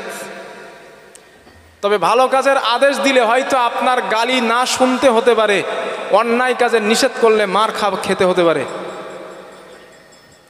কথা বুঝে আসছে আমার? আপনি ভালো কাজের আদেশ দেন সমস্যা নেই, অন্যায় কাজের মানা করেন, মানা করেন। একটা গ্রামে ফুটবল খেলা হচ্ছে, জাস্ট বলছি, ফুটবল খেলা হচ্ছে, সেই খেলায় এত জোরে জোরে ড্যান্স বাজাচ্ছে, গান বাজাচ্ছে, মসজিদে নামাজ পড়া কষ্ট হচ্ছে। এখন আপনারা সবাই গিয়ে যদি বলেন, হ্যাঁ ভাই ফুটবল খেলতেছেন, গান বাজানো বন্ধ করতে হবে, পিঠের ছাল চামড়ায় আলাদা হয়ে যাবে, যাবে না জাজি? রব বলছেন, দেখো এটা করতে হবে তোমার। এই মুনকারের ব্যাখ্যা তিনটা, খুব ভালো করে শোনেন। নাম্বার এক, না আমার কথাগুলো একটু ভাইটাল, তবে এই কথাগুলো হাদিস কোরআন সম্বলিত, আমার উপরে রাগ করে কোনো লাভ হবে না। আমাকে দোষারোপ করেও লাভ হবে না, আমাকে মেরেও লাভ হবে না। আল্লাহ আমারে যে জ্ঞান দিয়েছেন, বলার অধিকার দিয়েছেন, এগুলো আমি বলবো। আপনার এতে কষ্ট হলেও আমার কিছু করার নাই, এটাই সত্য। এই মুনকারের ব্যাখ্যা তিনটা। নাম্বার 1, অন্যায়ের প্রতিবাদ করার জন্য যদি হাত দিয়ে প্রতিরোধ করার সমর্থন তোমার থাকে, তুমি চলে যাও, হাত দিয়ে প্রতিরোধ করো। 2 নাম্বার, হাত দিয়ে প্রতিরোধ করার শক্তি তোমার নেই, মুখ দিয়ে তাদেরকে মানা করো, ভাই এটা করো না। 3 নাম্বার, লাস্ট পজিশন, কোনো রকম হাত দিয়েও করা সম্ভব না, মুখ দিয়েও করা সম্ভব না। রসুল বলেছেন অন্তর থেকে রবের জন্য ঘৃণা করো, আল্লাহর জন্য ঘৃণা করো। এটা না, এটা ঘৃণিত কাজ। হাত দিয়ে সমর্থন হচ্ছে না, মুখ দিয়েও পাচ্ছি না, তাহলে অন্তর থেকে ঘৃণা করেন। এটা নিম্ন ইমানের কাজ মুত্তাকি হওয়ার জন্য। এই জন্য মুসলিম ইমানদার মুসলমানের দাবিদার যারা, আপনার মুসলমান ভাইয়ের মধ্যে থেকেই দেখবেন কিছু মানুষ তাদের খারাপ কাজের নিষেধ করলে তারা আপনারে গালি দিবে। আপনি জলসা চান, আপনার বিরুদ্ধে, এই জলসার বিরুদ্ধে কিছু লোক দাঁড়ায় যাবে। ভালো কাজ করতেছেন, ভালো কাজের বিরুদ্ধে লোক দাঁড়াবে। মসজিদ করেন, মাদ্রাসা করেন, মক্তব করেন, এর বিরুদ্ধে কিছু লোক দাঁড়াবে। কিন্তু গানের বাজনা দেন, ওর বিরুদ্ধে একটা লোক দাঁড়াবে না। কথা ঠিক বলছি না ভুল বলছি? আপনি খারাপ কাজের সংযুক্ত হন, আপনার বিরুদ্ধে কোনো লোক দাঁড়াবে না। ভালো কাজের পক্ষ নেন, ভালো কাজ করেন, আপনার বিরুদ্ধে এই মুসলমানের মধ্যেই কিছু মুসলমান আপনার গাদ্দারি করবে। রব বলছেন, হ্যাঁ রব বলছেন, এটা করবেই, তারা এটা করবে। ইমানদার তারা খারাপ কাজের নিষেধ করে যারা, ভালো কাজের আদেশ দেয় যারা। আর খারাপ কাজ করলে আপনার মার আসতে পারে, এটা মনে রাখেন। খারাপ কাজের বাধা দিলে এটা মার আপনার পিঠে আসতে পারে, তবে পিছু পা হবার কোনো জায়গা নেই। কারণ হুজুরে পাক সাল্লাল্লাহু আলাইহি ওয়াসাল্লাম বলছেন, আমি এই তা'মুরুনার আদেশ দিয়েছিলাম, ভালো কাজের আদেশ দিতে গিয়েই আমাকে নির্যাতন খেতে হয়েছে। হ্যাঁ, এটা রসুল তো শিখিয়েছেন আমাদের। আমি তো রসুল, আমি আল্লাহর দেওয়া দায়িত্ব, বাল্লিগ মা উনজিলা ইলাইকা মির রাব্বিক। রব আমারে বলছিলেন, নবী আপনি দায়িত্ব প্রচার করেন আপনার রবের কাছ থেকে যেটা নাজিল হয়েছে। তো রসুল বলেন, আমি প্রচার করতে গেলাম, ভালো কাজের আদেশ দিলাম, তারা আমারে মারলো। দলিল নেন, বুখারী। রাসূলুল্লাহ সাল্লাল্লাহু আলাইহি ওয়াসাল্লাম কাবার চত্বরে নামাজের জন্য নবীজি গেলেন। ইদা সাল্লাল্লাহু, নবী নামাজে দাঁড়ালেন। আল্লাহর হাবিব নামাজে দাঁড়ানোর পর ফাসবাহা আবু জাহলিন, আবু জেহেল সকালবেলা রাসূলুল্লাহ সাল্লাল্লাহু আলাইহি ওয়াসাল্লামের কাছে আসছেন। নবীজির কাছে আসার পর শুধু আবু জেহেল আসে নাই, ও আসহাবুল লাহু জুলুস, আবু জেহেলের বন্ধু বান্ধব যারা, তারাও নবীজি সাল্লাল্লাহু আলাইহি ওয়াসাল্লামের কাছে উপস্থিত হয়েছে। আবু জেহেল বন্ধুদেরকে লক্ষ্য করে বললেন, আইয়ুকুম উজিউ, আমি তোমাদেরকে যদি একটা কাজ দেই কেউ করতে পারবা? জনগণ বলে, কি কাজ আপনি আমাদেরকে বলেন। আবু জেহেল বলল, শোনো, ফায়াদউহু আলা যহরি মুহাম্মদ ইদা সিজদা, মুহাম্মদ যখন সিজদায় চলে যাবে, উটের নাড়ি ভুড়িগুলো নিয়ে মুহাম্মাদের পিঠের উপরে চাপায়া দিবা। এই কাজটা তোমরা কে করতে পারবা আমাকে একটু বলো। ওই জনগণের মধ্য থেকে একজন পাপিষ্ঠ কাফির, যার নাম উকবা ইবনে আবি মুআইত, ওই পাপিষ্ঠ কাফিরটা দাঁড়িয়ে যায়, দাঁড়িয়ে বলেন, সরদার আপনি দায়িত্বটা আমারে দেন, আমি আপনার দেওয়া দায়িত্ব পালন করতে পারবো। আবু জেহেল বলে, শোনক, যেখানে উট জবাই করা হয়, দুম্বা জবাই করা হয়, উটের পচা নাড়ি ভুড়ি এবং রাউফিন শব্দটা বুখারীতে আসছে, মানে রক্ত এবং গোবরটাও নিয়ে আসবা। রক্ত, গোবর, নাড়ি ভুড়িগুলো নিয়ে ইদা সিজদা, মুহাম্মদ যখন সিজদায় চলে যাবে, ওই নাড়ি ভুড়িগুলা নিয়ে মুহাম্মাদের পিঠের উপরে চাপা দিবা। এই দায়িত্বটা তোমরা কে করতে পারবা আমাকে একটু বলো। এই কথাটা বলার পর উকবা ইবনে আবি মুআইত উটের পচা নাড়ি ভুড়িগুলো আনতে যায়। এমত অবস্থায় রাসূলুল্লাহ সাল্লাল্লাহু আলাইহি ওয়াসাল্লাম ইদা সিজদা, আল্লাহর নবী সিজদায় চলে গেলেন। ওই উটের নাড়ি ভুড়িগুলা নিয়ে আবার নবীর পিঠ মোবারকের উপরে চাপায়া দেওয়া হয়। একটাই কারণ, আল্লাহর নবী ভালো কাজের আদেশ করছেন তাই। ঠিক তো জাজি? নবীজি ভালো কাজের আদেশ করলেন বলে নারী বুড়িগুলা পিঠের উপরে চাপানো হলো। শুধু তারা চাপায় নাই, রাহমাতুল লিল আলামিন আমাদের রাসূল সিজদা থেকে মাথা উঠাইতে পারেন না, শরীরের মধ্যে পচা রক্ত নারী বুড়িগুলার লেগে যায়। হযরত আব্দুল্লাহ ইবনে মাসউদ রাদিয়াল্লাহু তাআলা দূর থেকে দেখতে পেলেন আমার নবীকে কাবার চাতোয়ারে ওই কাফেরগুলা কষ্ট দেয়। রাহমাতুল লিল আলামিনের বেটি কন্যা হযরত ফাতিমার কাছে গেলেন। আব্দুল্লাহ ইবনে মাসউদ ডাক দিলেন, ইয়া ফাতিমা তাল ইনাক, হে ফাতিমা এদিকে এসো মা। হযরত ফাতিমা আসলেন, কি বলবেন? আপনার আব্বাকে কাবার চাতোয়ারে কাফেরেরা কষ্ট দেয়, মুশরিকরা কষ্ট দেয়। হযরত ফাতিমা দৌড়ে আসলেন কাবার চাতোয়ারে। রাহমাতুল লিল আলামিন নবীজি এখনো সিজদায়, রাসূল সিজদা থেকে মাথা ওঠাতে পারেন না, সিজদা থেকে তার মাথা ওঠাতে পারেন না।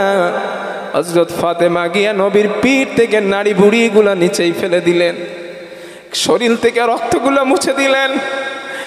ইয়া আইয়ুহাল্লাযীনা আমানু লা তাদখুলু বুয়ুতান গায়রা বুয়ুতিকুম হাত্তা তাস্তানিসু ওয়া তুসাল্লিমু আলা আহলিহা। আল্লাহ তাআলা বলেন, হে ঈমানদারেরা, এই যে ঈমানদার, ইয়া আইয়ুহাল্লাযীনা আমানু, ঈমানদার তোমরা শোনো। যারা ঈমানদার তারা এই কাজটা করবে, যারা ঈমানদার না তারা করবে না। আল্লাহ তাআলা বলেন, ঈমানদারেরা লা তাদখুলু বুয়ুতান গায়রা বুয়ুতিকুম হাত্তা তাস্তানিসু ওয়া তুসাল্লিমু আলা আহলিহা। তোমরা যখন কোনো পরিবারের কাছে যাবা, তার নিজের বাড়িতে তোমরা প্রবেশ করবা, বাড়িতে যাবার পর ওই পরিবারকে তোমরা সালাম প্রদান করবা। কারণ তোমরা যদি দাবিদার হও, তোমরা ঈমানদার, তোমরা আল্লাহর নেককার বান্দা, মুসলমানের সঙ্গে দেখা হবার সঙ্গে সঙ্গে তোমরা ঈমানদার মুসলমানকে সালাম দিবা। কারণ সালাম দেওয়াটা এটা ঈমানদারের একটা কাজ। যেহেতু হাদিসের মধ্যে নবী বলেন আসসালামু ক্বাবলাল কালাম, আল্লাহর নবী বলেন ঈমানদার তোমার মুসলমান ভাইয়ের সঙ্গে সাক্ষাৎ হয়ে গিয়েছে, কথা বলার আগে তোমার ভাইকে তুমি সালাম দাও। আর কোরআনে আল্লাহ বলেন ঈমানদার হলো তারা বাড়িতে প্রবেশ করার সাথে সাথে সালাম প্রদান করে যারা। সুবহানাল্লাহি ওয়া বিহামদিহি। এটা কিন্তু আমাদের কিছু বিরাট মাইনাস। আমি গত 1 বছর আগে আপনাদের এই মাদ্রাসায় সালামের ব্যাপারে বক্তব্য দিয়েছিলাম, মনে আছে না? আমার কাছে খবর এসেছে যে হুজুর আমাদের গ্রাম আলহামদুলিল্লাহ আপনার বক্তব্য দেওয়ার পর সালামের ব্যাপারে অনেক পরিবর্তন হয়ে গেছে। আমার কাছে খবর এসেছে, তবে কথাটা ঠিক তো নাকি? যাক আলহামদুলিল্লাহ। তবে এবার যে কথাগুলো বলছি ঈমানদারের পরিচয়, ঈমানদার কারা, এই বিষয়টাও আমরা আমল করব ইনশাআল্লাহ। এমন মানুষ আমল করলে কথা বলতে ভালো লাগে। চাচাজি আমি চলে যাওয়ার সময় কিছু আপনারা টাকা দেবেন আমাকে হাদিয়া স্বরূপ। টাকা তো সবাই ইনকাম করে, তাই না? আমি জলসা না করে একটা ব্যবসা করলেও তো সেখান থেকেও তো টাকা ইনকাম করতে পারতাম। টাকা তো সবাই ইনকাম করে, কিন্তু এই যে কথাগুলা যদি আপনারা মেনে নেন, টাকার থেকে আমার কাছে এটা বেশি জরুরি। যদি একটা মানুষ আপনারা আমার কথা শুনে, এই যে কথাটা শুনছিলাম আমাকে বলছিলেন, ওখানে যে জলসা এসেছিলাম ওখানে আমারে বলছিলেন, এই ভাইজানও বলছিলেন হুজুর আমাদের ওইখানে আপনি যে সালামের ব্যাপারে বক্তব্য দিয়েছিলেন, আলহামদুলিল্লাহ সালাম এখন দেখলেই সব সালাম দেন। তো শুনে এত খুশি হয়েছিলাম কথাটা যে মাবুদ এই আলোচনাটা যদি তুমি কবুল করো, হতে পারে আমার নাজাতের ওসিলা, এটাই হতে পারে নাজাতের ওসিলা। এই মনা ওই ছেলেটাকে ওইদিকে নিয়ে যাও তো, ওই দিকে যা।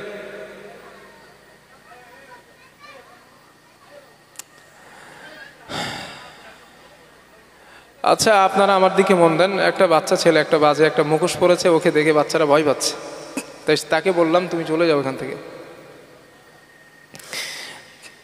তো আমি এটা আজকের আল্লাহর কাছে আশাবাদী বা আপনাদের কাছে আশাবাদী যে আমার আজ আলোচনাটাও আপনারা আমল করবেন ইনশাআল্লাহ। বলেন ইনশাআল্লাহ। তাহলে বাড়িতে যাওয়ার পর, পরিবারে যাওয়ার পর আমরা সালাম দেব। কারণ সালাম এই জন্য দেব, কারণ সালাম দেওয়া ঈমানদারের কাজ। ঈমানদারের আর একটা বৈশিষ্ট্য, ঈমানদার ব্যক্তি যখন কথা বলে, কথা, একজন আরেকজনের সঙ্গে কথা বলে, কথা গোপন করে। ইমানদার ব্যক্তি যারা, তারা প্রতিটা মুহূর্ত সত্য কথা বলবে। রসুল বলেন ফাইদা হাদাসা কাযাবা, ইমানদার তারা হয় না, তারাই মুনাফিক হয় যারা কথায় কথায় মিথ্যা কথা বলে। যারা কথায় মিথ্যা বলে তারা মুনাফিক, তারা ইমানদার না। ইমানদার তারা যারা কথা বললেই সত্য বলে।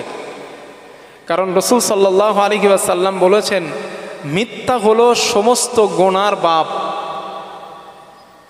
আপনি একটা সত্যকে, একটা মিথ্যাকে ঢাকা দিতে যাবেন, দেখবেন ওটাকে ঢাকা দিতে যেয়ে হাজারো মিথ্যা কথা আপনাকে বলতে হবে। এই জন্য রসুল বলেন, উম্মাত মিথ্যা থেকে সবসময় নিজেকে এড়িয়ে রাখার চেষ্টা করবা।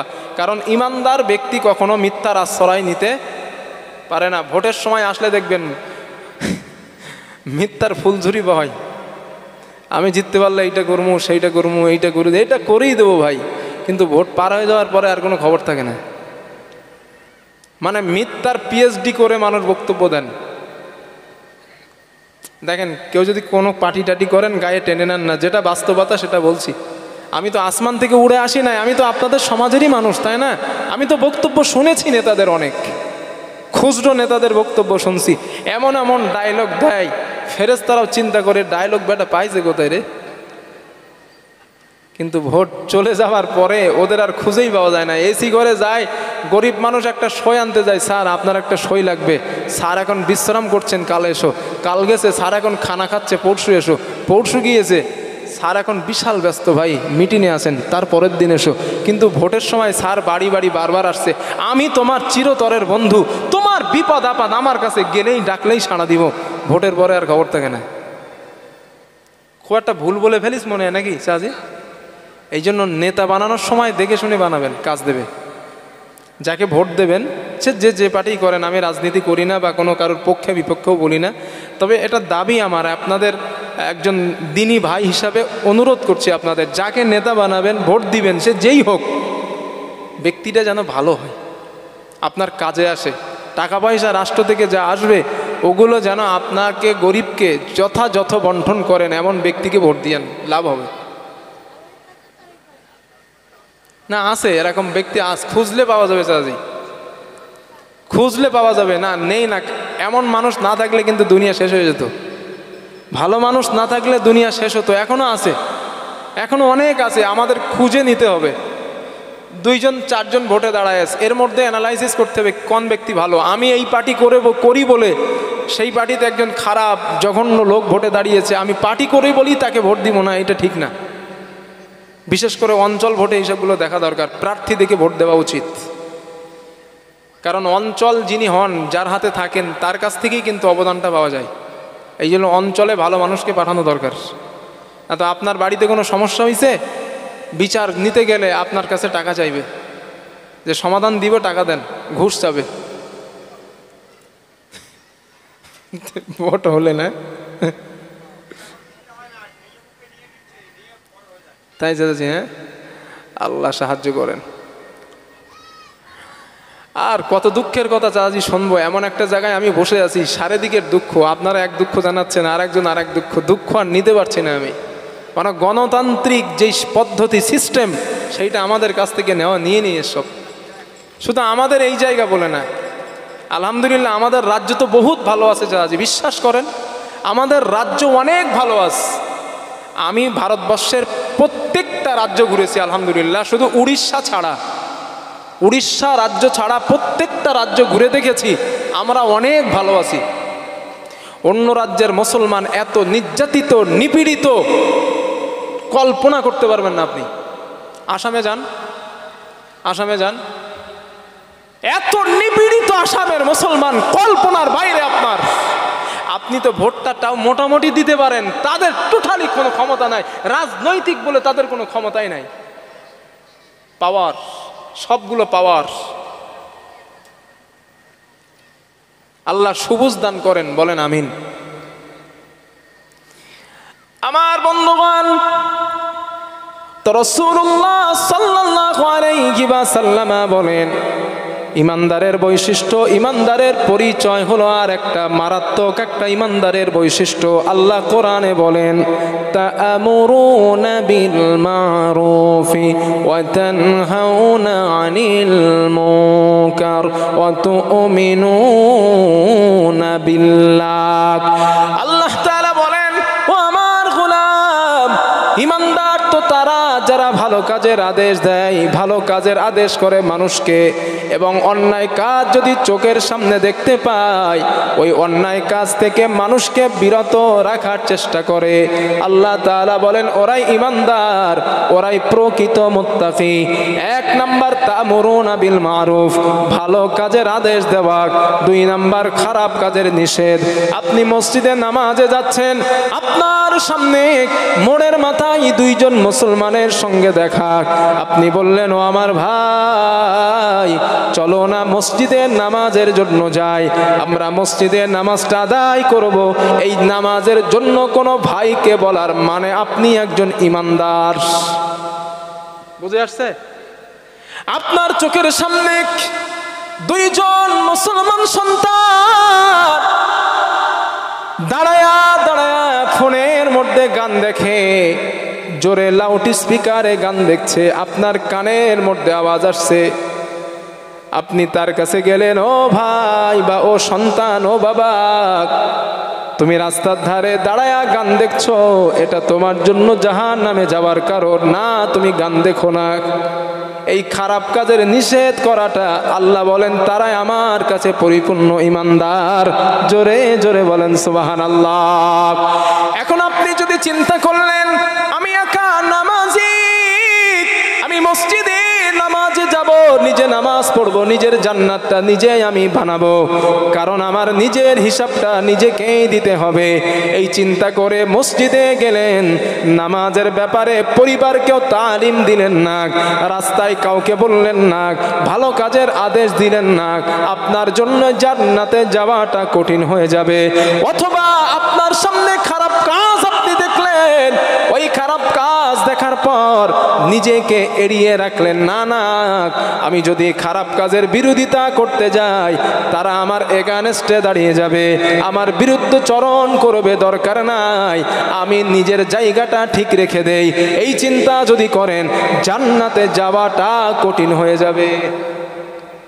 যদি বলেন কেন, বুখারীর বর্ণনায় রাসূলুল্লাহ সাল্লাল্লাহু আলাইহি ওয়াসাল্লাম বলেন, আল্লাহর নবী বলেন, আমার উম্মত ও আমার সাহাবারা লূত পয়গম্বরের জামানায় আমার আল্লাহ জিবরাইলকে বলেন, জিবরিল, আমার পয়গম্বর লূতকে বলে দাও ইমানদারদেরকে নিয়ে অমুক পাহাড়ের মাথায় চলে যাওয়ার জন্য, চলে যাবার পর জমিনটাকে নিয়ে তুমি উল্টে দিবা, ওই মানুষ সুদ্ধা উল্টে দিবা।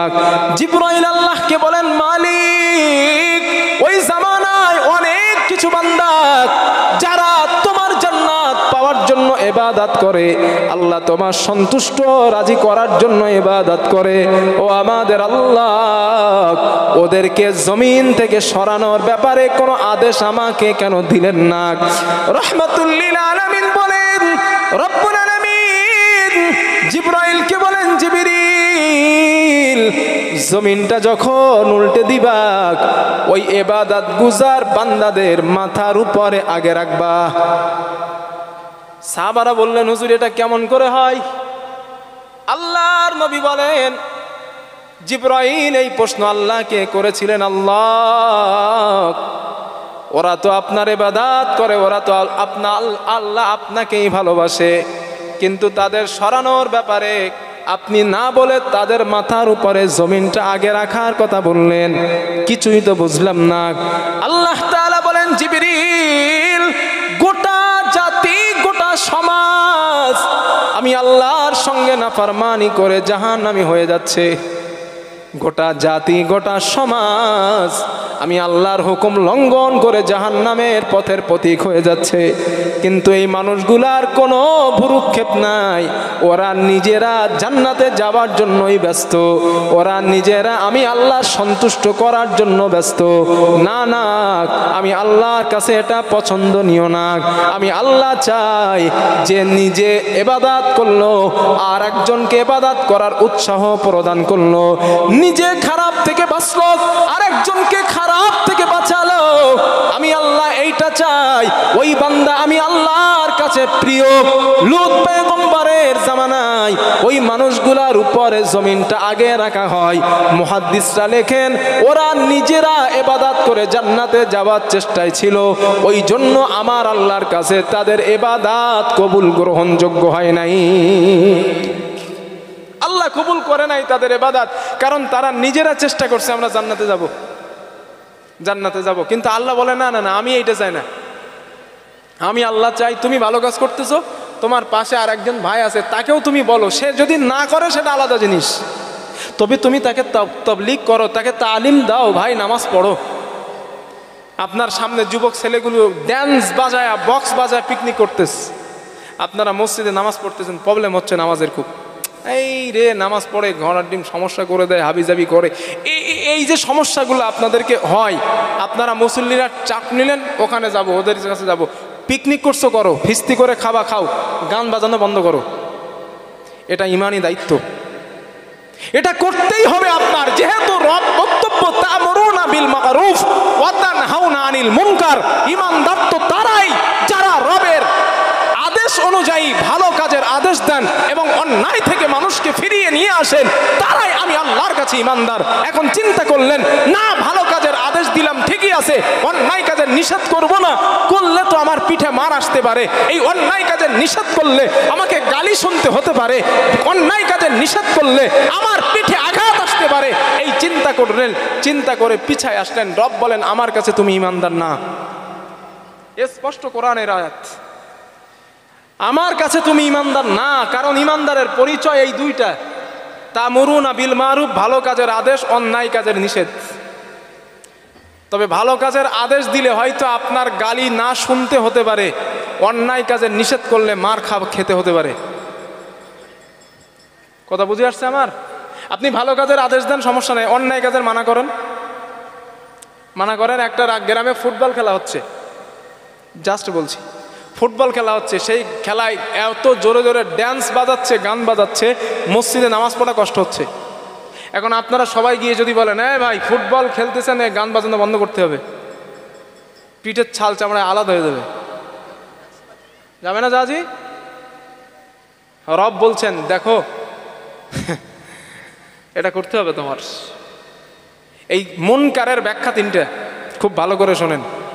নাম্বার এক, না আমার কথাগুলো একটু ভাইটাল, তবে এই কথাগুলো হাদিস কোরআন সম্বলিত। আমার উপরে রাগ করে কোনো লাভ হবে না, আমাকে দোষারোপ করেও লাভ হবে না, আমাকে মেরেও লাভ হবে না। আল্লাহ আমারে যে জ্ঞান দিয়েছেন, বলার অধিকার দিয়েছেন, এগুলো আমি বলবো। আপনার এতে কষ্ট হলেও আমার কিছু করার নাই, এটাই সত্য। এই মুনকারের ব্যাখ্যা তিনটা। নাম্বার এক, অন্যায়ের প্রতিবাদ করার জন্য যদি হাত দিয়ে প্রতিরোধ করার সমর্থন তোমার থাকে, তুমি চলে যাও, হাত দিয়ে প্রতিরোধ করো। দুই নাম্বার, হাত দিয়ে প্রতিরোধ করার শক্তি তোমার নেই, মুখ দিয়ে তাদেরকে মানা করো, ভাই এটা করো না। তিন নাম্বার, লাস্ট পজিশন, কোনো রকম হাত দিয়েও করা সম্ভব না, মুখ দিয়েও করা সম্ভব না। রাসূল বলেছেন অন্তর থেকে রবের জন্য ঘৃণা করো, আল্লাহর জন্য ঘৃণা করো। এটা না, এটা ঘৃণিত কাজ। হাত দিয়ে সমর্থন হচ্ছে না, মুখ দিয়েও পাচ্ছি না, তাহলে অন্তর থেকে ঘৃণা করেন। এটা নিম্ন ইমানের কাজ মুত্তাকি হওয়ার জন্য। এই জন্য মুসলিম ইমানদার মুসলমানের দাবিদার যারা, আপনার মুসলমান ভাইয়ের মধ্য থেকেই দেখবেন কিছু মানুষ তাদের খারাপ কাজের নিষেধ করলে তারা আপনারে গালি দিবে। আপনি জলসা যান, আপনার বিরুদ্ধে, এই জলসার বিরুদ্ধে কিছু লোক দাঁড়ায় যাবে। ভালো কাজ করতেছেন, ভালো কাজের বিরুদ্ধে লোক দাঁড়াবে। মসজিদ করেন, মাদ্রাসা করেন, মক্তব করেন, এর বিরুদ্ধে কিছু লোক দাঁড়াবে। কিন্তু গানের বাজনা দেন, ওর বিরুদ্ধে একটা লোক দাঁড়াবে না। কথা ঠিক বলছি না ভুল বলছি? আপনি খারাপ কাজের সংযুক্ত হন, আপনার বিরুদ্ধে কোনো লোক দাঁড়াবে না। ভালো কাজের পক্ষ নেন, ভালো কাজ করেন, আপনার বিরুদ্ধে এই মুসলমানের মধ্যেই কিছু মুসলমান আপনার গাদ্দারি করবে।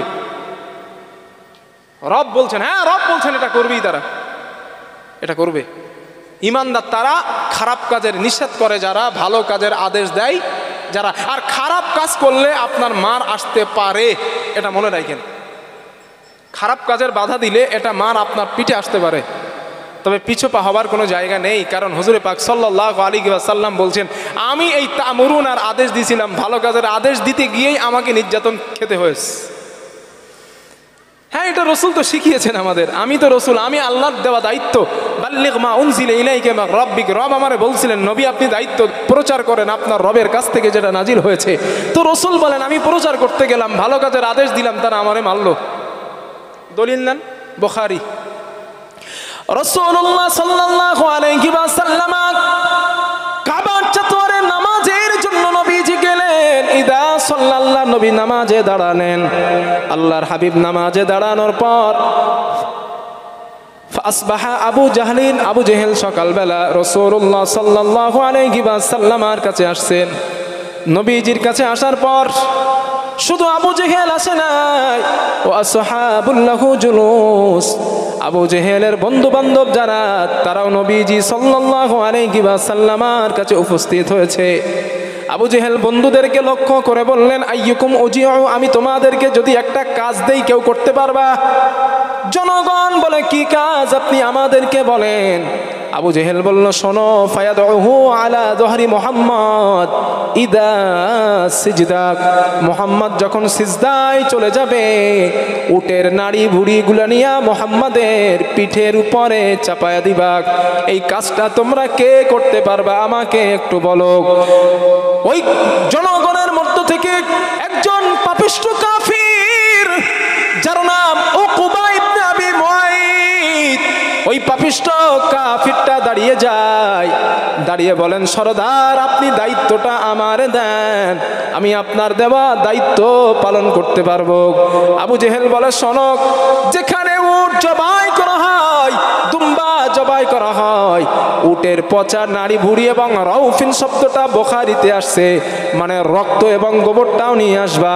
রক্ত গোবর নাড়ি ভুড়িগুলো নিয়ে ইদা সিজদা, মুহাম্মদ যখন সিজদায় চলে যাবে ওই নাড়ি ভুড়িগুলা নিয়ে মুহাম্মাদের পিঠের উপরে চাপা দিবা। এই দায়িত্বটা তোমরা কে করতে পারবা আমাকে একটু বলো। এই কথাটা বলার পর উকবা ইবনে আবি মুআইত উটের পচা নাড়ি ভুড়িগুলো আনতে যায়। এমত অবস্থায় রাসূলুল্লাহ সাল্লাল্লাহু আলাইহি ওয়াসাল্লাম ইদা সিজদা, আল্লাহর নবী সিজদায় চলে গেলেন। ওই উটের নাড়ি ভুড়িগুলা নিয়ে আবার নবীর পিঠ মোবারকের উপরে চাপায়া দেওয়া হয়। একটাই কারণ, আল্লাহর নবী ভালো কাজের আদেশ করছেন তাই। ঠিক তো জাজি, নবীজি ভালো কাজের আদেশ করলেন বলে নাড়ি বুড়িগুলা পিঠের উপরে চাপানো হলো। শুধু তারা চাপায় নাই, রাহমাতুল লিল আলামিন আমাদের রাসূল সিজদা থেকে মাথা উঠাইতে পারেন না, শরীরের মধ্যে পচা রক্ত নাড়ি বুড়িগুলা লেগে যায়। হযরত আব্দুল্লাহ ইবনে মাসউদ রাদিয়াল্লাহু তাআলা দূর থেকে দেখতে পেলেন আমার নবীকে কাবার চত্বরে ওই কাফেরগুলা কষ্ট দেয়। রাহমাতুল লিল আলামিনের বেটি কন্যা হযরত ফাতিমার কাছে গেলেন। আব্দুল্লাহ ইবনে মাসউদ ডাক দিলেন, ইয়া ফাতিমা তাল ইনাক, হে ফাতিমা এদিকে এসো মা। হযরত ফাতিমা আসলেন, কি বলবেন? আপনার আব্বাকে কাবার চত্বরে কাফেরেরা কষ্ট দেয়, মুশরিকরা কষ্ট দেয়। হযরত ফাতিমা দৌড়ে আসলেন কাবার চত্বরে। রাহমাতুল লিল আলামিন নবীজি এখনো সিজদায়, রাসূল সিজদা থেকে মাথা ওঠাতে পারেন না, সিজদা থেকে তার মাথা ওঠাতে পারেন না। হযরত ফাতিমা গিয়া নবীর পিঠ থেকে নাড়ি ভুড়িগুলা নিচেই ফেলে দিলেন, শরীর থেকে রক্তগুলো মুছে দিলেন।